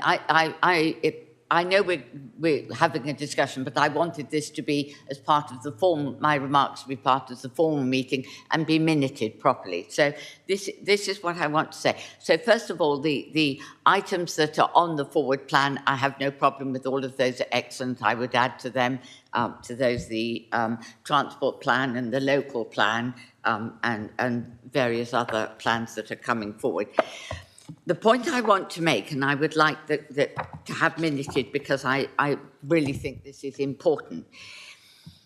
In order for this committee to be effective, and I feel very strongly about this, is we need to see policy. We are a policy-making forum, not a forum here just to rubber stamp ready-made reports before they go to Cabinet or full council. And in order for us to do this, we need to be seeing these major initiatives very, very much sooner. So it's no good bringing the strategic asset management plan or the transport plan to this committee a month before or month before it goes to wherever it's going to be signed off. We're not being part of the policy-making process. We shouldn't be seeing the final draft report. We should be involved in making that policy in the first place. We should be setting up working groups to look at things, and that's not what I'm seeing in this forward plan. So we need to have a complete rethink about how we're going to do the work of this committee. Otherwise, we will end up just signing off draft reports, and there's we can do much better than that. So could we take on board the fact that if there's big bits of work, as there are, coming forward, this committee should be seeing them in their earliest stages, not in their late stages, and we should be ready to set up little working groups to examine them. To take a case in point, Mr. Chairman, when it comes to the local plan, which is probably the single most biggest place policy that we are going to be making in the next 5 years, there will be a dozen parts of that local plan that this committee should examine in detail. I'm not talking about the housing numbers, that other people can get bogged down to that, but there'll be all sorts of things about sustainability and the environment and so on, which will be in the local plan, and it's our job to examine those before the plan is finalised. And so that's what I would put in a plea for. Could we go back to being a proper overview committee where we're policy making, not just reviewing policy that's been made elsewhere a month before it's going to be signed off? Thank you for listening. Thank you. I think there's a bit of a misunderstanding. I mean, the whole reason for sending out the draft work programme was to get a list of what you wanted us to do. It's not designed to do what the officers want us to do. This is what we want to do. So the question is how do what priorities we want to have? So the idea would be to go away, think about the very long list of things that we've already been discussing, and saying what are our priorities, and then finding the time to fit them in over a rolling 4 to 5 year programme that we achieve over the whole of the next 5 years. Councillor Gibson. Sorry. I think, but taking on board your point completely, Chairman, I think that's right. We're sort of month 2 of a 5-year council. But Sherry's also absolutely right about in terms of how far along the stream do we get before we decide to jump in as a committee. One of the things, the last time I visited this committee as the portfolio holder for economic development, we walked through what I was calling the market towns strategy, which was about as early as I felt I'd ever seen a policy idea come to overview. The idea of it and we did it in an informal session at the end because we wanted to be as open and as creative as we could be, not constrained by an agenda. And there's been times today where we've resisted the temptation to talk about, do we put 50,000 here, do we put 60,000 there, because we're told, probably rightly, not to get into the specifics. That's quite jarring when then we don't get ahead early enough to do policy creation, because we're not here to mark other people's homework. We're here to be active parts of the council. So for me, what I hope the model might look like is a little bit like what I attempted to do with the market town strategy, which was say, right, here's a body of work that I feel needs attention. How can we do it from the very start? But then bringing it back to the point at hand, it's not on the work plan. So actually we need to chase up with Nick Webster and the team there to find out when the initial thoughts of the old overview committee are coming back for us to see it with some meat in the bone, because that would be the ideal scenario, is we see it at concept stage, we see it at draft stage, and then we can send it on to decision-making stage. That would be good overview in my view.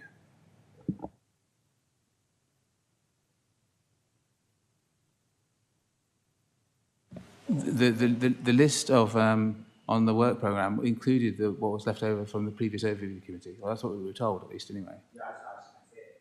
Okay. So it's market towns. Go on, Lizzie.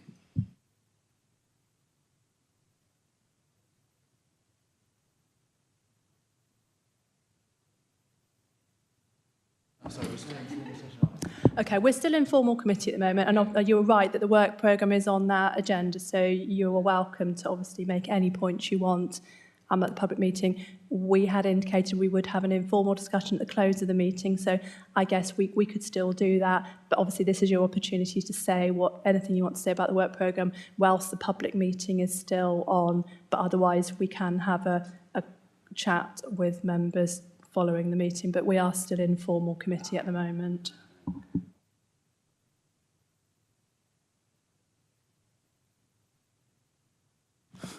You'll get it right eventually. Moving onwards, we have urgent items, of which there are none. Exempt business, there is none. Therefore, I draw this meeting to a close. I would suggest we have a 10-minute comfort break, a 5-minute comfort break, and we'll go on. And then come back again. If you want to.